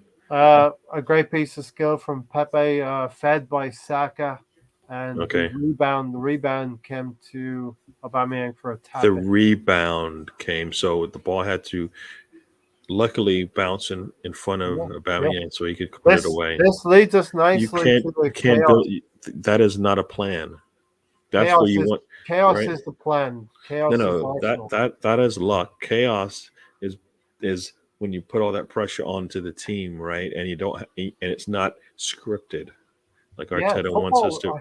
I think we're too scripted, Gary. I think Arteta and I was like, don't get too caught up in what Arteta's. I know you're not listening to what Arteta's saying, but don't fall in the trap of thinking of ball security is the way that this team maybe wants to go. I've said this before. We need some chaos in the team. Yeah, I mean, our first touch is poor, right? And we saw it in the last match. We just have, the first touch is poor, so the ball security is not going to be the way it works. Movement without the ball is the way it's going to work. And, like I said, I do get to spend some time listening to a lot of shows. Our ball movement, our what we do away from the ball is what's poor. Terrible, So, horrendous. right, and there's space We for our don't hunt the players to ball. run into, and they don't. One, either they don't run, or their partner, their Good part. it's got to be you got to be looking for that pass, and you also got to make that run. We don't do it either Yeah. sometimes. Yeah, you're dead right. There's two parts to that. When we don't have the ball, offensively, the players who are not on the ball, you're saying they don't run it, they don't create chaos, they don't move enough. And the other thing is when we are not in possession and we're trying to hunt the ball down, we don't do enough of that either. Yeah. We retreat back. A couple of things to get through before we preview, and we're sort of touching on the Aston Villa game as well. We're crossing between the two here, between Palace and Villa. Let's talk about Gabriel and Ben White. We've already sort of touched on both of them, but Gabriel for the first goal. Okay, Partey loses the ball. I think Vieira scouted us very well. He was able to close down our wings. He knew we didn't have a lot going forward through the middle. We're not good. We're not creatively good going through the middle. So he tried to bottle everything back into the middle, have everything flow back. It was working on the left side with Tierney. He fed Gabriel quite a lot. Tomiyasu is pushing the ball to Partey. Partey he isn't able to get away from that melee, and it comes to Benteke, Gary. Yeah, and Benteke, a man who hasn't scored in 3 in 8 matches coming in. Really, we are the gift, aren't we? Yeah, yeah, and Gabriel either didn't defend that well at all. Now, does he know? Does he know now how better to defend that type of situation? And that's the part that I don't know. If he was He put in that should same know. situation again, does he know how to better prepare himself for that situation where he doesn't give him all that space? Right? He closes him down a lot better. What was it? I think his left foot was up, so he was kind of not facing it, and he hadn't opened himself out so he could actually better position himself in front of the player.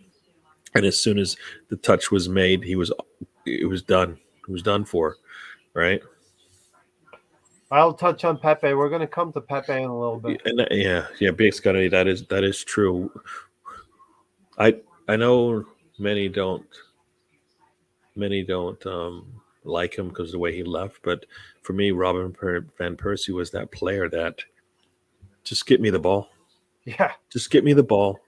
Well, we loved him when he was wasn't those 2 seasons, Gary. Exactly. We loved him, but he left for the wrong reasons. No. You know what? Did he?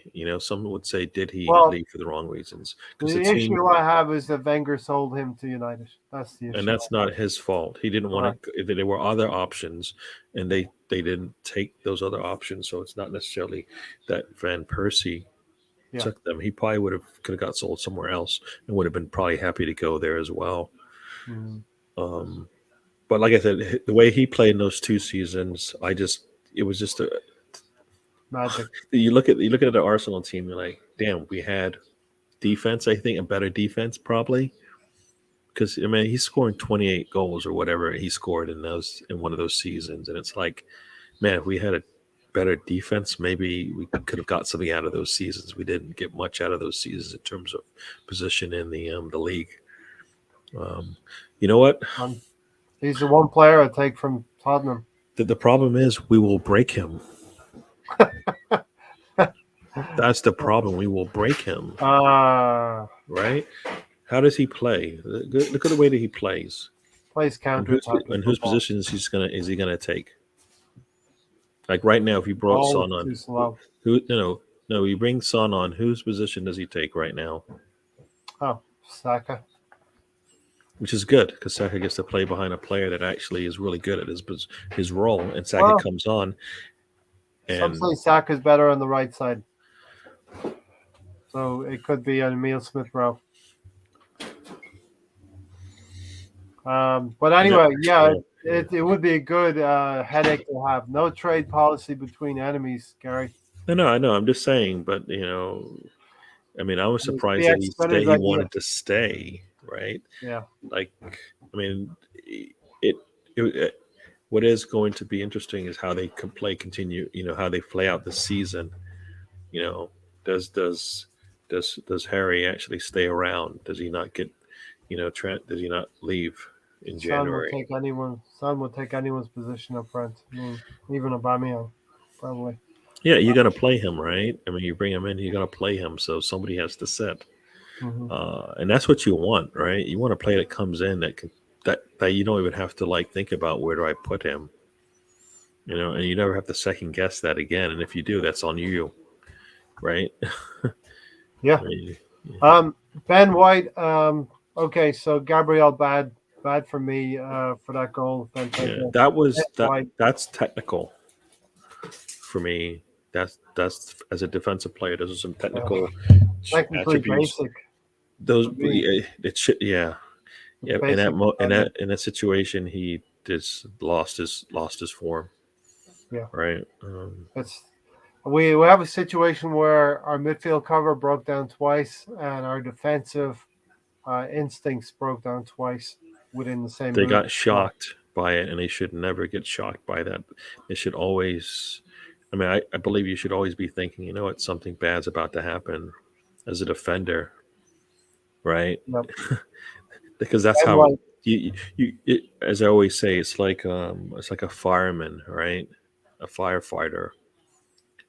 All's good when you're going to take a cat out of the tree, right? Put the ladder up there. But You get up on the when you've rungs. no, but when the alarm goes on for like a 3 alarm fire, that's when they know. That's when they realize whether or not you're a firefighter or not.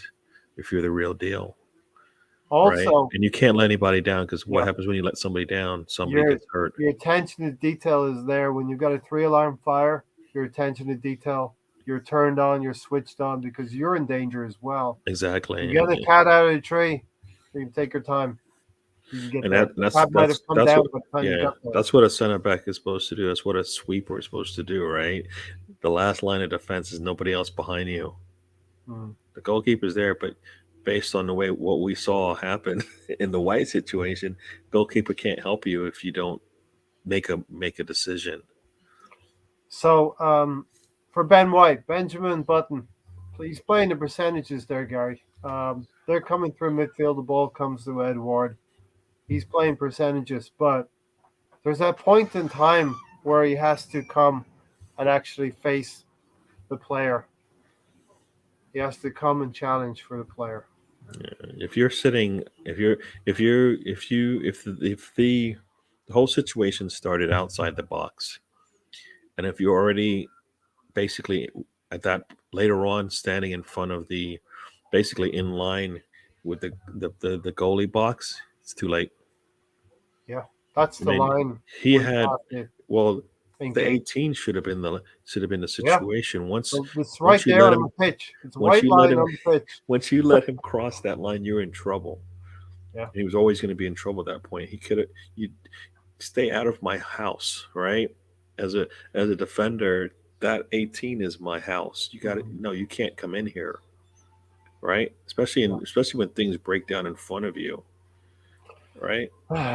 And And I believe those, like I said, those are things that I guess what, if you had watched TV, if you had watched players play, like if you actually watched the football match on TV per like se, you Vieira, probably would have why? seen Virgil van Dijk maybe take that yellow card. Maybe, I don't know. One of the Or best if you defenders in the league. You might have seen Arthur Saka. You might have seen Koscielny. might have Okay, seen think of any Saul Brighton. Campbell, Think of a Tony former Adams. Brighton defense center back. Maybe make that decision that you know what, you're not coming in here and you're going down. Yeah. Yeah. One thing. Speaking of the Emirates, and that's our house, and we have to defend our house tomorrow and get a win against Aston Villa. The other thing about the stadium, we've seen nice new pictures about the dressing room. Looks really great in there for the players, but the stadium itself always nice to be in the stadium. It's impressive, but you got to look at the facade. You got to look at the wallpaper, the paint. Do something about the stadium, Arsenal, please. It's becoming dilapidated, like the team, like the institution that Arsenal is for the last 15, 20 years. Uh, we are being degraded. Yes, that it. We're being degraded, and the stadium is being degraded as well. Yeah, Anywhere, and saying these are the little attentions to detail that aren't happening. You've got what I don't know how much it costs for that stadium. Is it? I don't know. Is it 20? Is it a billion? I don't know what it costs to I build that think thing. I have a figure of 800 million, but 800. So you spent 800 let me be million. corrected on that. I'm sure. So you say you spent 500 million on that building, right? That do you not like? Is there reasons why the NFL doesn't want to play there? Right, the NFL just played Oh, so in Tottenham Stadium, I just right? thought Tottenham were more open to that than No, I know, but Arsenal. but it's not. You can't fill it. You can't. It's not. What is it? What do you do in the off season? Does it just sit there idle and you waste that money away? Nobody does that. They always reuse it for other reasons. And they're gonna come to your arena if it's nice to look at, and the amenities are nice. Like you said, the locker room has been done, so that's cool. But if it looks like it's run down and it's got what did somebody said? I think Scott from the Red Holes. Cannon said it's like tennis balls, or somebody said it was like tennis balls in certain spots that you could see. It just didn't make it, Tennis just balls. What are they doing? like in Tennis can't like balls. I don't know what they were stuck in something and in the building somewhere, if I recall. I don't know, but like you said, the painting is peeling and all this other stuff. Like they The don't. vibrant red colors of the strip of the legends adorned on the outside of the stadium, it's fading. The color Yeah, is fading. I heard another podcast where there is an actual hole in the stand that a certain section of our fans are getting wet because they have probably paid for the privilege of being covered from the elements, that's right. and That's that's right. not happening as well. So don't show us pictures of a dressing room unless you're going to do something about the rest of the Yeah, stadium. and people pay money not to get rained on. So those things should be fixed. I mean, if I'm they're sure there's a broken, clear. that means to me, if there's a hole or a leak, that's not good because that potentially could be a bigger problem. Mhm. Right? It gets colder, it Yeah, freezes, it gets wet, ice, I'm snow, sure all these type of the things. I'm sure there's a certain level of price for the seats. If you're further up in the stand and you're covered by the elements, you're going to pay a little bit more, And right? so you expect certain things like not to Yeah, get rained on. not to get rained on. It's bad enough that Arsenal are raining on your evening. Um, One other thing, Gary. I've got no problem with celebrating a last minute, last gasp goal. How do you feel about it? Uh, I think I was numb You at that salvage the point, draw. so it was like, I'm glad we got the point, but that's about where if you want to, I know people were complaining about people being upset about People were complaining because we're fans. celebrating Yeah, like we'd won the league or something. yeah, and I believe the team was taking pictures and all of that in the locker room and all of that, and I kind of feel like that is they should be upset with the way they played, and they're not. Right? I mean, this is where your captain comes out at the end of the match and basically says, "We are happy to take the point, but we are disappointed in the way that we played for a large chunk of Yeah. time in this match, and that's And, not the way we practice, and that's not the way Arteta asked us to play, and we didn't do and, that. Right? That's what and you we're wanted. going to put it right. We're going to put it right on Friday. Yeah, Right? that's what you want your captain to come out and say, Yeah. right? I don't know what they said in the interviews, but that's what we should hear because that's what we expected, right? We expected them to come out. They had basically 2 weeks to get ready for this match, and they came out and played like that. And now they have less time to get ready for this match against a better And a more squad, dangerous opponent, right? right? So More dangerous what are you opponent. going to do then, right? Yeah. Definitely. The club trying to attract visitors by revamping the dressing room and the tunnels. I think those are for the tours, right? So they Yeah, must make so what it much is. money on the tours that they'd rather fix that up You know, than the other parts of Arsenal, like the team. I hate to think that way, but the evidence points. All of that evidence points in that direction, Gary. And who cares? They don't make that much money from tours. Guess what No. they make a lot of money from? Wins. Every time you Uh, win, you need. nobody cares about the shirt that you pushed out. They're gonna go buy it. I mean, I hear a lot of fans. No matter what's going on with Arsenal, they always went out and got a shirt, right? They always got it. That's It's just what they becoming did. less and less. That's part of their fandom. How they this is how they what does it say there? Adams would have grabbed some. Yeah, Adams would have yeah. grabbed someone by the neck if he was on the pitch. He would have sorted the Yeah, situation. no, yeah. I mean, you can be happy Well, with the goal, but you are definitely not happy with the way you played, no. right? I mean, Yeah. and that's And I'm going to come back to the balance in midfield. It is not right. Partey, I'm going to stick with this now. I thought this after the City game. I've seen some evidence that it was working against Burnley, but they're the second bottom team in the league. So the evidence is pointing. If we play a decent team, mid-table and above, 14th and above, we're going to struggle with a single pivot. I want to see a double pivot tomorrow. I don't think we're a team that can get by with a single pivot. Sorry. yeah. No, you're right, and the problem is that based on what we just saw from Crystal Palace, right? We are one of the top. That's from Crystal Palace all the way up to Chelsea. Outside of us, I'm not sure. Besides maybe United, all those teams have something special about them. Either they have a style of play that works for them and they can excel, or they have lots of quality players and so they can overcome some of the ills that they have. Like for us, like the Spurs have Son and Harry Kane, and on their day they can get something out of them without even, you know.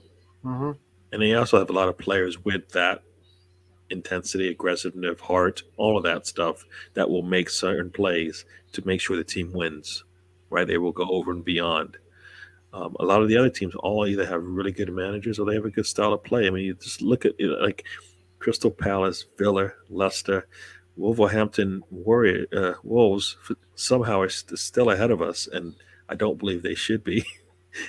With the Wolves. quality of Yeah, players that we Wolves are have, ten. right? Yeah. Brentford, I get. Everton, the manager, West Ham, Wow. they've just Yeah. been trending upwards all along. United has a lot better players than us, I guess. They have the same situation in terms of their Balance. management. Yeah. Brighton, we just seen how they did without their stars, and look, they're top four right now, and we drew them, right? City, Liverpool, Chelsea, all these. This is 14 teams. Now the teams below, the 15 and below, Southampton, Watson, Leeds, Burnley, Newcastle, and Norwich. I mean, Leeds is the one that kind of sticks out there as being how are they? Why are they sitting there right on top of right at top of the relegation zone, right? I mean, they do have some quality players. They didn't lose. Did they lose anybody? Did they lose any players from last Excuse season? me. I don't think so. So they're underachieving in my eyes. But I think that we are, huh? was the first time I ever sneezed. I don't like Oops. thing. But you History. know what? No, bless you. But yeah, but No, we you're just right. You're right. Definitely. Okay, listen. Aston Villa game, and then we'll get into the Premier League upsets here. okay. Bayek Skinner said, "If I ever make it to England to see my beloved Arsenal, I'd imagine I won't recognize the Emirates locker room celebrating is over the top, a bit foolish." Yeah, I mean, don't go into the locker room and celebrate. I think that's a bit ridiculous. If you want to Celebrate, celebrate, you don't need to take a video and a picture of it celebrate in the because moment, and I think sitting by the corner flag, you get a terrible view, but you get great celebrations if because the players always run to the corner flag, right? Mm. Maybe you need to hurry up and book your flights then. The stadium is dilapidating. Arsenal, fix up, please. I skipped the whole Puma years. LOL. Kits were trash. I think White Hart Lane looks horrible just because of the colors. It looks drab, but it is. If it was red, if it was white, it would look crisper. The paint works a little bit fresher. I need a Sanchez long sleeve though. Um, Bless you, Ray. At least you're not in the British winter. I know there was like a comparison, somewhat not the same, but It's a manly similar sleeve. to Sure. between like Pepe and Sanchez, in the sense that their style of play gets the job done sometimes, but there's a lot of times when you're just scratching your head, going, "What is going on here?" I mean, the losing of the ball, is Mhm. kind of the one thing that stands out, I believe, in the players. But Sanchez had that ability he had that ability to put his head down and say, we're going to get something out of this, whereas Pepe doesn't. Mhm. But you see glimpses of it sometimes, and I don't understand why the Arsenal players can't just do the same thing over and over again when it works, right? And I was making jokes with somebody. They were like saying, Pepe, he's only one-footed, and I'm like, well, Robin was one-footed and he made it work, right? So it can't be that you're just I'm one-footed and that, versatile. and, that, and that's a problem. It's You no, call it a chocolate leg you instead of have to like. you have to be able to make the other team, um, you know, put them out of position where you can put the ball back on your strong foot, your strong leg, right? Mhm. If you don't do that, then yeah, you just a one-legged player. But he has enough speed to get the space that he needs. He just doesn't do it consistently. And why? I don't know. Why? And this is where you have a captain looking at you going, "What are you doing? You just did it 5 minutes ago. Do it again." you know, Yeah. you Um. know, the whole Pepe scoring thing happens, all right, because it just flowed and looked so easy. We never saw that again. And did did Crystal Palace just shut that down for the entire rest of the match? I don't believe they can do that. If that's really what you want to It's do. midfield. I'm coming back to midfield, Gary. Yeah, no, but at We didn't some have point enough they do. control. Yeah. We didn't have enough control. We didn't have a foothold in the game Mm, because we played two 8 or 10s in midfield that are offensively minded, and one of them didn't have a good game at all. mm, Probably mm, 2 or 3 out of 10, Erdegaard. And mm-hmm. for me, I'm sitting him tomorrow. Let's get into your lineup for tomorrow. Not Arsenal versus Villa, 13 Celsius, cloudy with a chance of 3 points, Gary. So you did this. You did this last time, and it failed, right? I did it before the Brighton game. I Yeah, didn't start this at the time of the and it game. failed, and it failed. Hopefully, they can win in spite of anything I do. If Maybe you I'm should the just issue, maybe you I would gladly stop if I'm the issue. why don't you just stop and let's see if it makes a difference. Okay. Why should we wait for it not to work and then go? I won't do it. No. Why don't you just stop? If we have a glorious victory tomorrow, or if we win 2-1 or 1-0, I'm going to continue with this then. Is that okay? Sounds good to me. Sounds good. Precedents will be set. Do you want me to give you my team? Yeah, I Or do had. you want to go first? Well, no, I mean, I think easy enough. The back five stays, right? Hmm. So You say that easy enough. Oh, you say easy enough. What about so the other 5 or the other 6? the other six, right? Well, I don't think Saka's going to play, so just I scratch him. think, okay. You think he will I think he play? will. I think he will. He's training.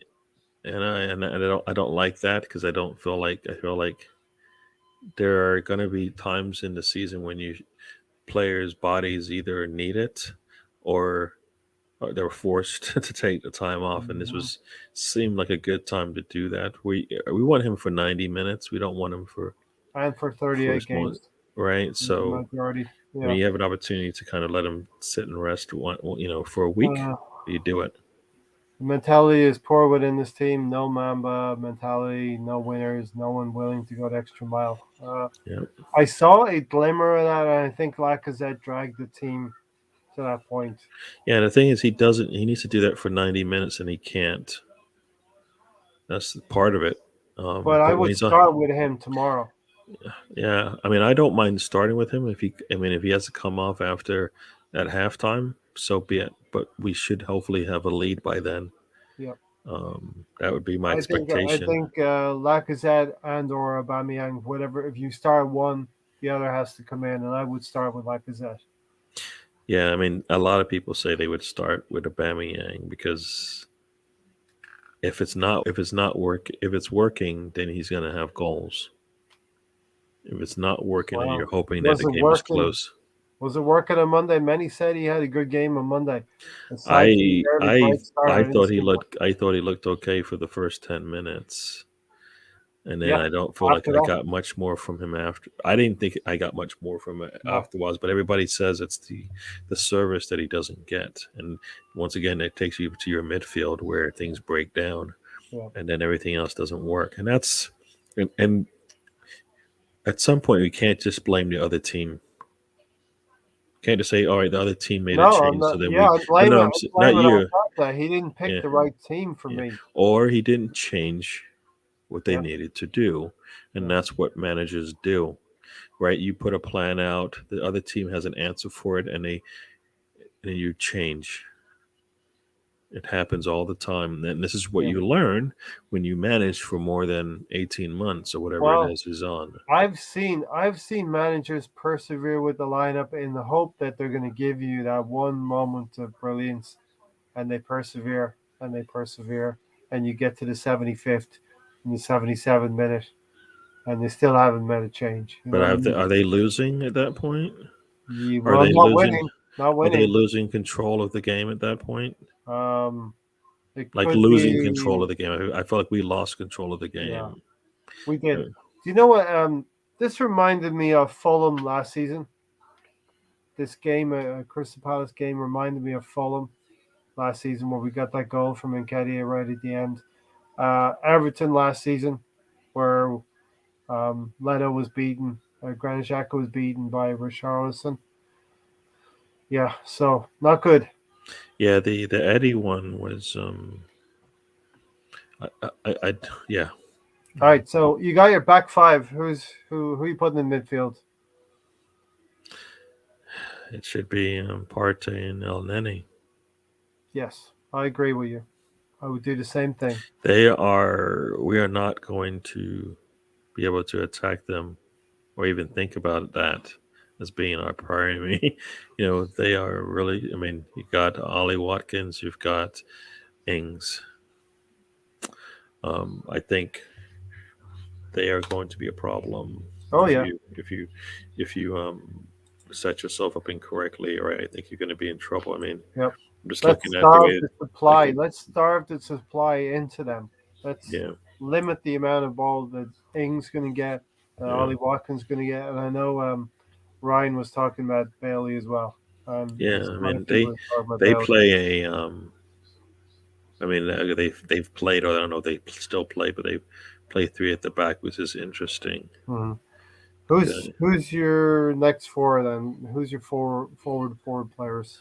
So I don't think Saka is going to play.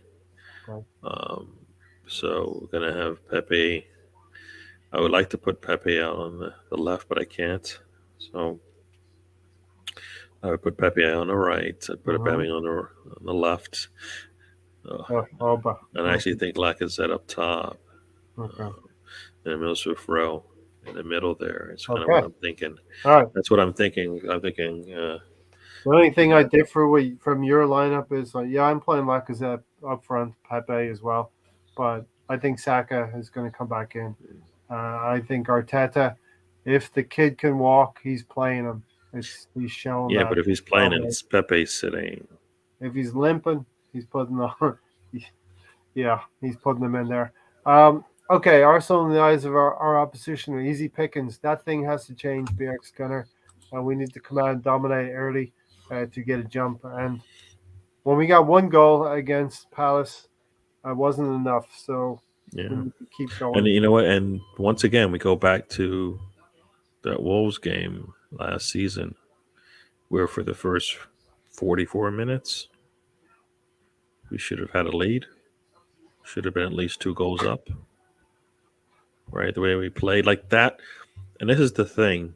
It's not like we don't see I'm it. ready to go. I'm ready.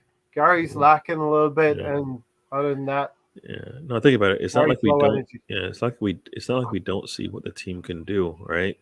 They show us every now and then. They show us what they can do and how best how best to do it. We see that. We saw it against Wolves last season for 44 minutes.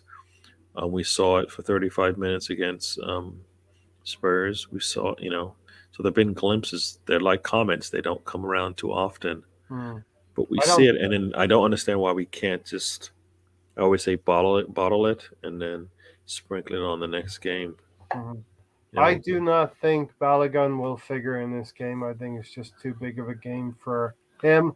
I actually think that in Arteta's worst thinking, he will overlook El Neni because he hasn't played very much at all this season. and that's the And I think problem once that is a again. That's problem. the problem once again is that Did you see the training ground where he scored a goal? I El didn't, Neni's I ready. didn't, I don't feel like I want to watch those things because they don't practice the way they play. Let's Because wake when they, Sam and my hero. because when they practice, it doesn't seem like they play any defense, right? I mean, I remember like listening to, I think Kevin Campbell talk about the practices when he would play, when he was on with Arsenal, and they didn't hold back when they came in with a harsh tackle. Mhm. Lauren has Since said the what? same thing. Because they don't Yeah. play that way. You can't Um, turn it off and on. Thierry Henry said the same thing when he arrived from Juventus.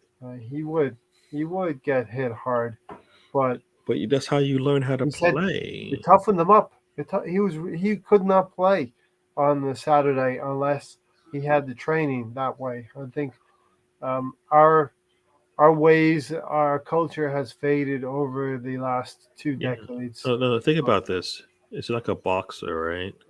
If a boxer never got Gets hit, punched. Yeah, how in the world are they going to do their job? I yeah, mean, yeah, if yeah. a player comes in hard on you and knocks you down, that's going to happen. It happens all the time, so it should not be a surprise. You should be able to get up from that. Gary, who are you going for man of the match? From the last one, Hmm. I know you already said Lacazette, Lacazette. right? Yeah, Um, I didn't like the game at all. I we didn't we like get that, and we're getting that impression. I didn't like the We're game at all getting to that to impression. say somebody stood out. Is that game dragging you down? Is this the Panama Like right I said, I way? was not too. Light in numbers, No, light in numbers, and light in energy on that yeah. side You over know what? there. I I the match ended, and I was like, okay, we got a point, cool. Yeah, But we I didn't don't feel lose. like I don't feel like I was really like happy about it We can't. because We cannot mention the unbeaten run. It's not allowed. Apparently, it's the ex-gunner I think no, said don't mention the it's unbeaten run. it. But what does it do? It clouds your judgment on how they played if you just look at the fact that they haven't lost in 6 goes. Like this is no different than the 26 game streak that Emery had. It wasn't. It doesn't. It just the results Would overshadowed you? how the team played because Do you think? Do you think as this team is going 26 unbeaten? it's not what you're just jumping on something else to take us off the actual point that I was making. All right, I'll hear you The out. point, and this is the same thing with we could go win the next 10 matches and Arteta could still get fired, and that might if the team had the right ambitions about the way things are going. If somebody looked at the way you were working and realized, you know what, this isn't going to work for me, even though you're getting the work done. Yeah, you're completing it on time, but the quality just isn't right, or you're taking too long to get it done. Yeah. Right, you're doing everything I'm asking you, but it just not this isn't one sustainable. And when you do start kind of slacking off, I'm going to be in trouble, kind of thing. And that's where we are. Hmm. We haven't lost in 6 goes, but it isn't something you can turn around and go, we can build a team with I this. I compiled numbers from last season, and admittedly, it was midfield partners for Partey. Admittedly, the partners were Granit Xhaka, Dani Ceballos, and Mohamed El Nani. Not great candidates, you will all agree. But when I looked at the games and the points garnered from all of those three partners that Partey had, El Nene was clicking at 2 points a game, and I do believe if we put El Nene back into the team, he's going to give us something going forward. Yeah, I mean, And I this is say going it's a, forward, he's disparaged a lot because he's supposedly not good at going forward, and I will agree he's not good at going forward, but he is a release valve, and he allows the rest of the team to go forward. And these are the type of players that go unnoticed, but are very, very important to any team. no. I mean, Any final points? I mean, we have a goalkeeper thing tomorrow. Emi Martinez. It is going to be a storyline. yeah, and once Emi and again, Rami. yeah. So once again, he comes into this match against Arsenal not having played well, right? I mean, they lost the last one, right? As I recall, they Yep, lost their a last match, crazy right? game against Wolves where they lost their composure in the last 10 minutes. They were 2-0 up. A goal goes in with 10 minutes to go, and they just lost all composure. And they were unlucky. Yeah, they had a free kick that was deflected, went in on them. But they capitulated in the last 10 minutes. If Yeah. Arsenal had done the same, do you think they would have a reaction the next game? No, because we don't do that. That's the problem, right? We don't do that. So Yeah, we when we're supposed to build on the previous match, we don't.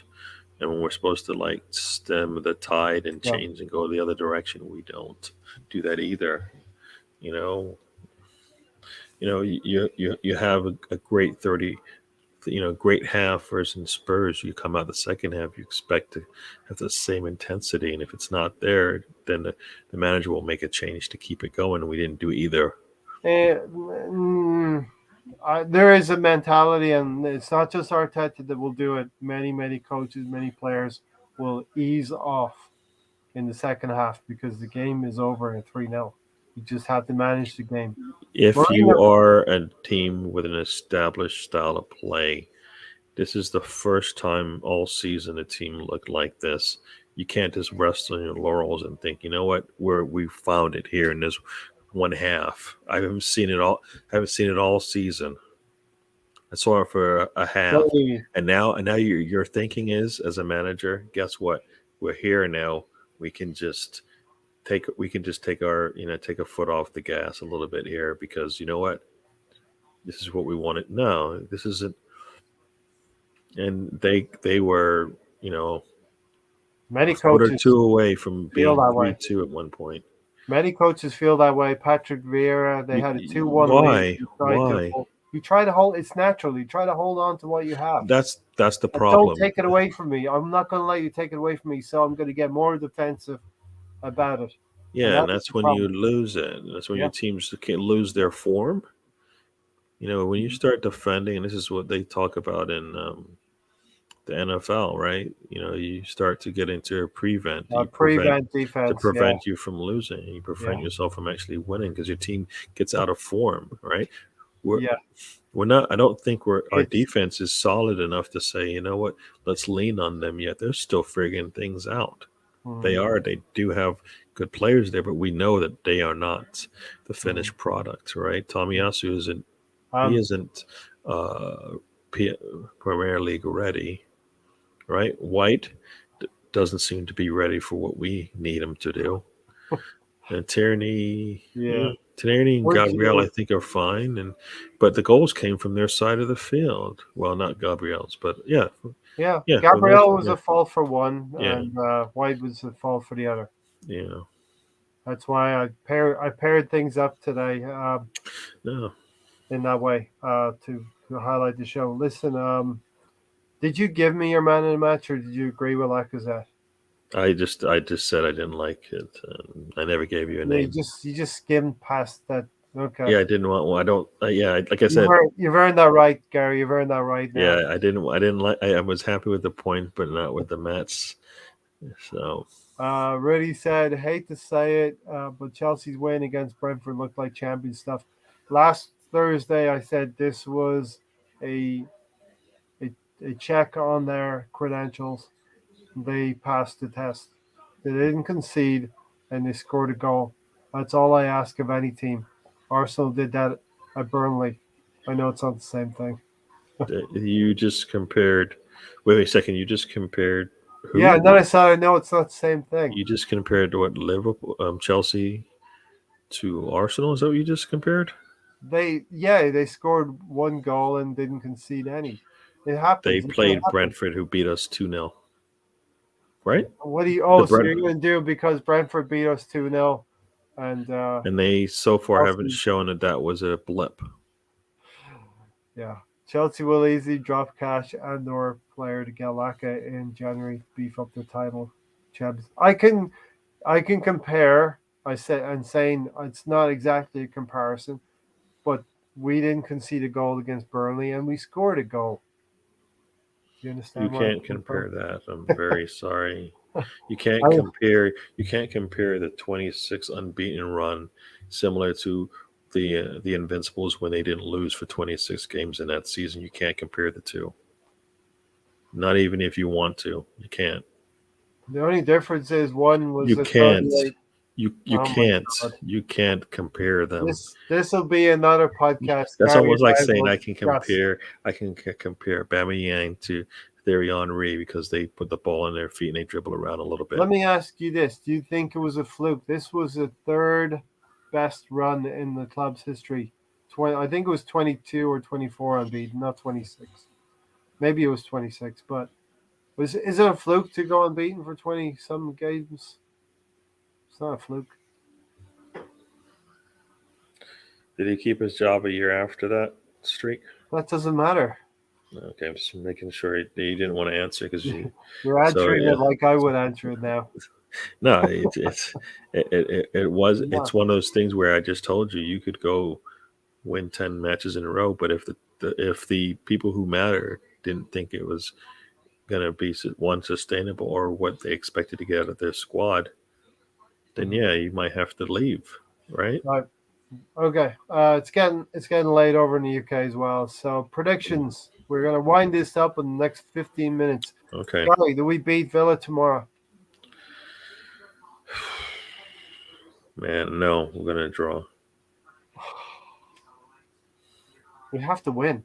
We're winning No, tomorrow. we have to win. Maybe I said we have to win a lot of matches. Like we're supposed to 2-2. win against Brighton, but you put the weather in. We should have I won by Villa. I did that to the Arsenal internet. It was me. Blame me. Everybody's talking about the weather because of me. Yeah. I'm not that important. I know it. But I'll continue to do the weather forecast and we'll see what happens. If we get a win tomorrow, I will continue. 1-1 says ready. I think we win this 2-1 because we have to. But if I see a lineup where Partey is the only defensive-minded midfielder, Mm-hmm. so you can't coach Erdegaard or Mill Smith Rowe to be defensively sound in midfield. It's just not going to happen.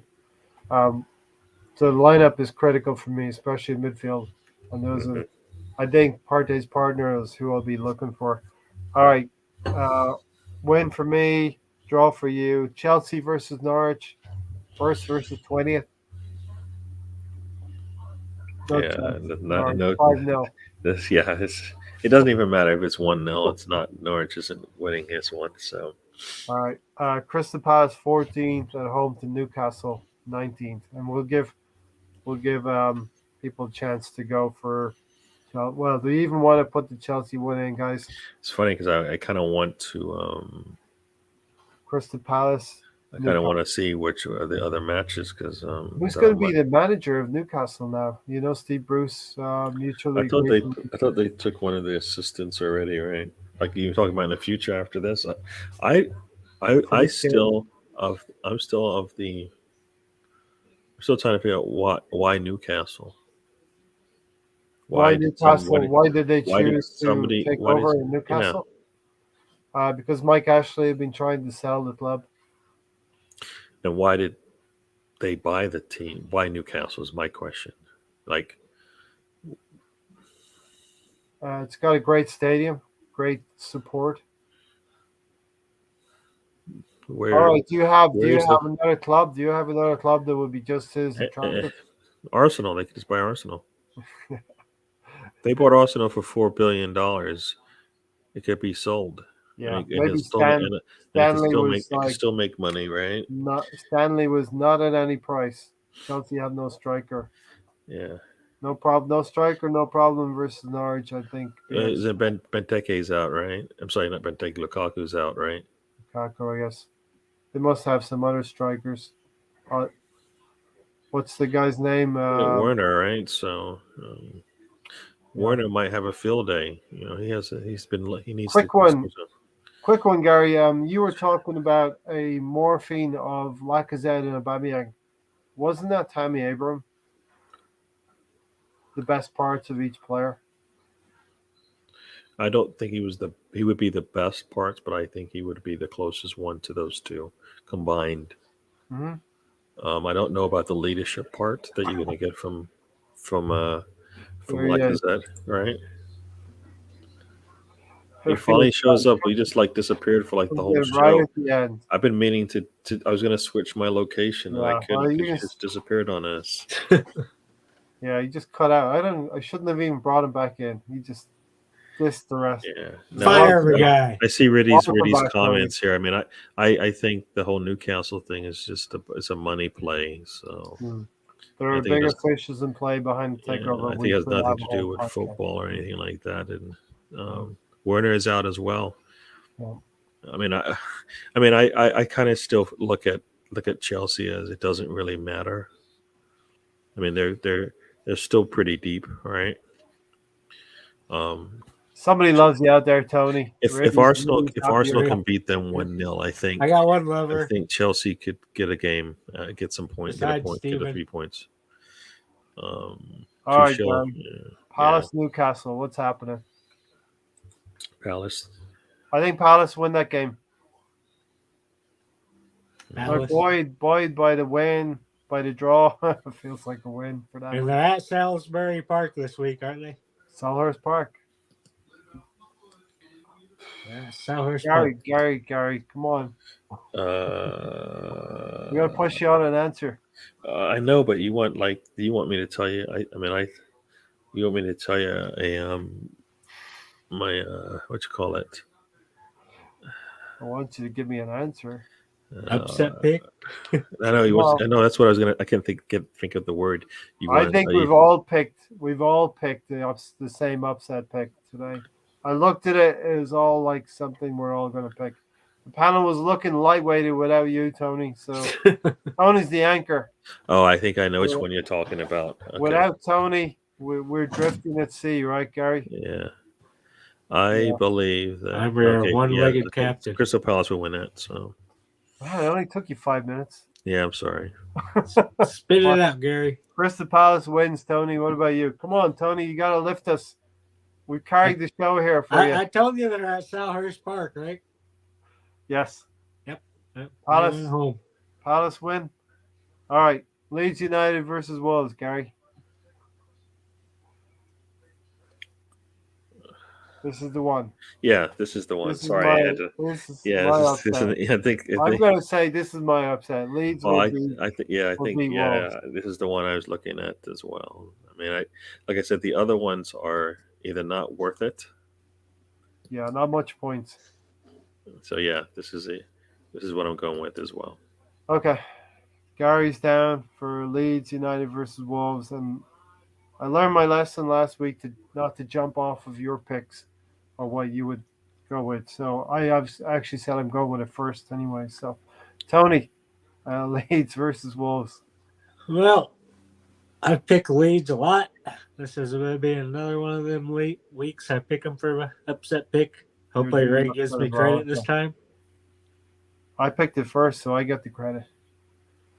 I said I'm first. going to say it on the scoreboard. I don't care. All three of us have gone for Leeds against Wolves. Wolves got their win against Aston Villa. Aston Villa, they're going to be angry, and we have to be ready for that tomorrow.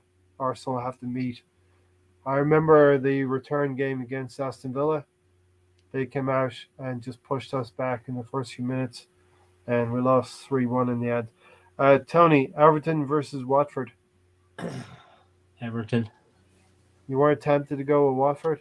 Yeah, I No. think Everton without strikers, this is what a good manager can do. He can get the best out of a team, Gary, without having his forward players. Everton are going along quite nicely. Mhm. 8th place versus 16th. Yeah, Everton wins this one. Okay. I don't believe there'd be that many surprises, even though there always is. Yeah. Southampton at home to Burnley. Kind of a nothing game, but Southampton are showing something. I haven't seen how they've been playing recently. They've got something about them. So what they just 1-0 to Everton, says Brady. what do they do? They just While you're checking that up, Tony, Everton versus Watford. You already asked me. Gary asked you. You asked me. All right, I think Everton will win that one. Mm-hmm. Gary? Everton. All right. Oh, shit. Southampton Burnley is what we're talking about, Gary. I'm sorry. I got looped around. Sorry. Southampton Burnley? Yeah, Southampton will win that. Southampton Burnley, Tony?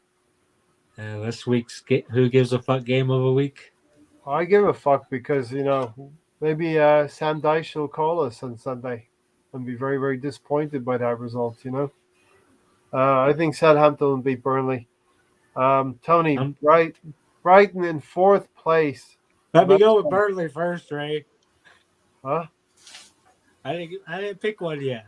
Burnley. Oh, you picked Burnley. Okay. Is that your upset? Go for it. See, Ray's already trying to keep me out of it. I went with Leeds. You, me, and Gary. You just said all three of us. Racist. Southampton. Rain Man's at the helm again. Rain Man. Rain Make the Man. numbers work. All right, Tony. We know what you've been doing the last hour. 4th place Brighton versus 3rd place City. Can you believe Brighton are 4th place? BX Gunner, thanks for showing up. Appreciate it.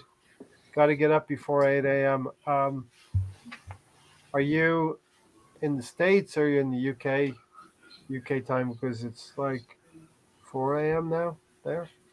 Okay. Sean Dyche, please. Brighton versus City. It's got to be a City win, right, Tony? And it's got to be a City win. City win, and this is where early in the season you see a team climb the table, Gary, but then they sort of slowly drop down. That was Southampton last year. So Charlotte, all right, BX Gunner. Yeah, I mean they've drawn the last 3 matches, so things will change. Thanks for joining, BX Gunner. Brighton versus City. Who's drawn the last 3 matches? Brighton. What change? A win or a loss? They're trending downwards. So okay. West Ham versus Tottenham. Stan has picked West Ham as his upset. West Ham 7th beating 5th place Tottenham. For 2 points. Stan does not understand the point of this game, does he? He always does that. He picks like that. I explain it to him, so I have to explain it again. He thinks we're closest to games. It's for 2 points, but it could be a solid 2 points, and we could be not getting 2 points. Yeah, I think to be just trotting along and finally win the damn thing. Where is that? Where is that match though? Let's see. It's at in London at West Ham. Where is our upset scoreboard there? This is what I'm calling a tier 2 competition. We should be in the second tier. Raymond, where's our scoreboard? I'll put it up. Relax. We're a tier 2. We should be a tier 2 with West Ham, Tottenham, and the rest of them. Mm-hmm.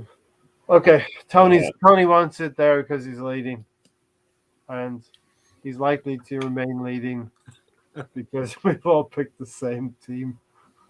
Yeah, I don't think I'm not going for that other team. Somehow Yeah. I'm already 10 points over what I was last. The only thing I will say, Gary, is West Ham are performing really well. They're picking up points. They beat Everton last weekend. We do need for Arsenal to get better. We do need for some teams to get worse. Yeah, I mean, it would be nice if it was a draw, but I don't. That gives a point to the team we don't like. So, and if they draw, that means they move to fourth. Have them go to fourth with a draw. Well, depending on other results. You expect right? Brighton to lose, right? Yeah. I'm going to go for a draw because I do need West Ham and Tottenham to be thereabouts for when we're going to pounce on them. In the next week. We're not that pounce. We might play with it like a little ball of yarn for a minute. Mm-hmm. We're not pouncing, Ray. We're that predator who crawls we think we're crawling, but the prey can actually see us and they're like, they'll never get us. They'll never get us. Like okay, West Ham Tottenham, Tony. Pretty much every time I see Spurs playing another team ahead of us, it's draw. So draw. All right, Brentford versus Leicester, Tony. This is a tough one, actually, to predict. I picked Leicester last week. Let's go with Leicester again. Gary, they're gonna make up some room in the table. We've got Leicester on the horizon. Do we want Leicester picking up pace here?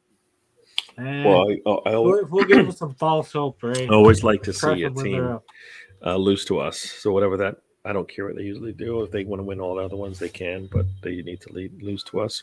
They beat Man United last weekend. So I don't want them to come into this match on a loss because then it means we're in trouble. Mm-hmm. So let me go with a draw. I'm going to go with a draw as well. I think Brentford might possibly slow down, and the draw would be a slowdown for them. Leicester, we don't want them to be too hot. Listen, Leicester beat Man United 4-2, and then they think, they're going to destroy Arsenal. It doesn't work that way. It's on the day. Every match is on the day. 2-2 says Riddy. Tony, we're going to finish here talking about United and Liverpool and probably having a little think about Ole at the wheel, Tony. So Manchester United lose to Leicester 4-2. This week, this midweek, they almost lose to Atalanta, but they come through. Do we want to keep Ole at the wheel? You do. For some reason, you're like obsessed with this manager that's finished third and second in the league. Keep trying to compare him to Uncle Artie. He's doing a lot more than Uncle Artie is, right? Is he better than Arteta? Yes. Okay. Just like Vieira is better than Arteta? Yeah. Gary, what do you think? Did we get the Don Juan in there? Did you think Ole's for me? Do you think we'll come back to the Don Juan? Do you think Ole is better than Arteta? Yeah. In a word. Yeah, I mean, I don't think Arteta's there yet. So. Man United versus Liverpool. Who's winning the game, Tony? Or Gary? I'll go with Gary. United is not going to win. Okay. Draw? Yeah, somebody's going to lose. But United's not going to win. I have to say, Liverpool have impressed me. They've gone again. Virgil's back. It seems that Virgil might be back, right? Yeah. I mean, I'll be surprised if their first loss in the league is to them. So. Yeah, this is the number one rivalry in the Premier League. Man United versus Liverpool. Arteta's never lost to Ole, mind you. I mean, yeah, really, this season it might happen this season. And yeah, law of averages, I believe in it. Tony, Man United versus Liverpool. Liverpool winning. I've got Liverpool winning. Yeah, part of me wants Manchester to win, just so we're closer to the top. But I We are think not. Liverpool We are wins. not. We are not fighting for top 2 spot. Got it. So Yeah, it does. that So that doesn't matter really. yeah, I mean, Look we're at not. tier 2 opposition, Tony. Yeah. I still want them to lose points. Spurs, West Ham, Why? Everton, Leicester. Spurs, West Ham, Everton, Leicester. Maybe Villa, but we got to put Villa down We're tomorrow. not. We're not fighting for top 2 spot. We got to defeat Crystal Palace first, Ray, That's true. Anyway, yeah. before we worry about anybody else higher up the table. You have to worry about the next match. That's what we're telling you as well. Remember? We just got done telling you that. Remember? Okay, Tony, we're gonna get out of here. Give us your Don Juan of the match. My Don Juan of a match would be the substitute, our number 9. Should be our number 9 week in and week out. Arteta won't put him in there tomorrow. He should. Yeah, it was a real danger that he won't play him again tomorrow when everything you saw from the last 25 minutes of the game, last 30 minutes. And he did it the game before, too. He came on and totally changed the game. He didn't get a goal. Tony, United are not even located in Manchester. They're in the suburbs. Yeah, they're in the suburbs. Okay, anything else? Nope. Did we miss anything? Who's gonna your prediction for tomorrow, Tony? I think it's going to be a boring draw. That's terrible. That's terrible. That's not good at all. Tony, thanks for joining us at the beginning. You're like Arsenal. Right, said good night, get out of here. Tony, you were like Arsenal against Palace. You had a good beginning and a strong ending, but you were nowhere in the middle. That is true, and you lost the ball like 22 times. Sorry. I had to go get medicine. Sorry, is that the best you can do? I know. Sorry. Like Arsenal, he just disappeared, Gary. Hey, I said Arsenal wouldn't pick up more than a point against.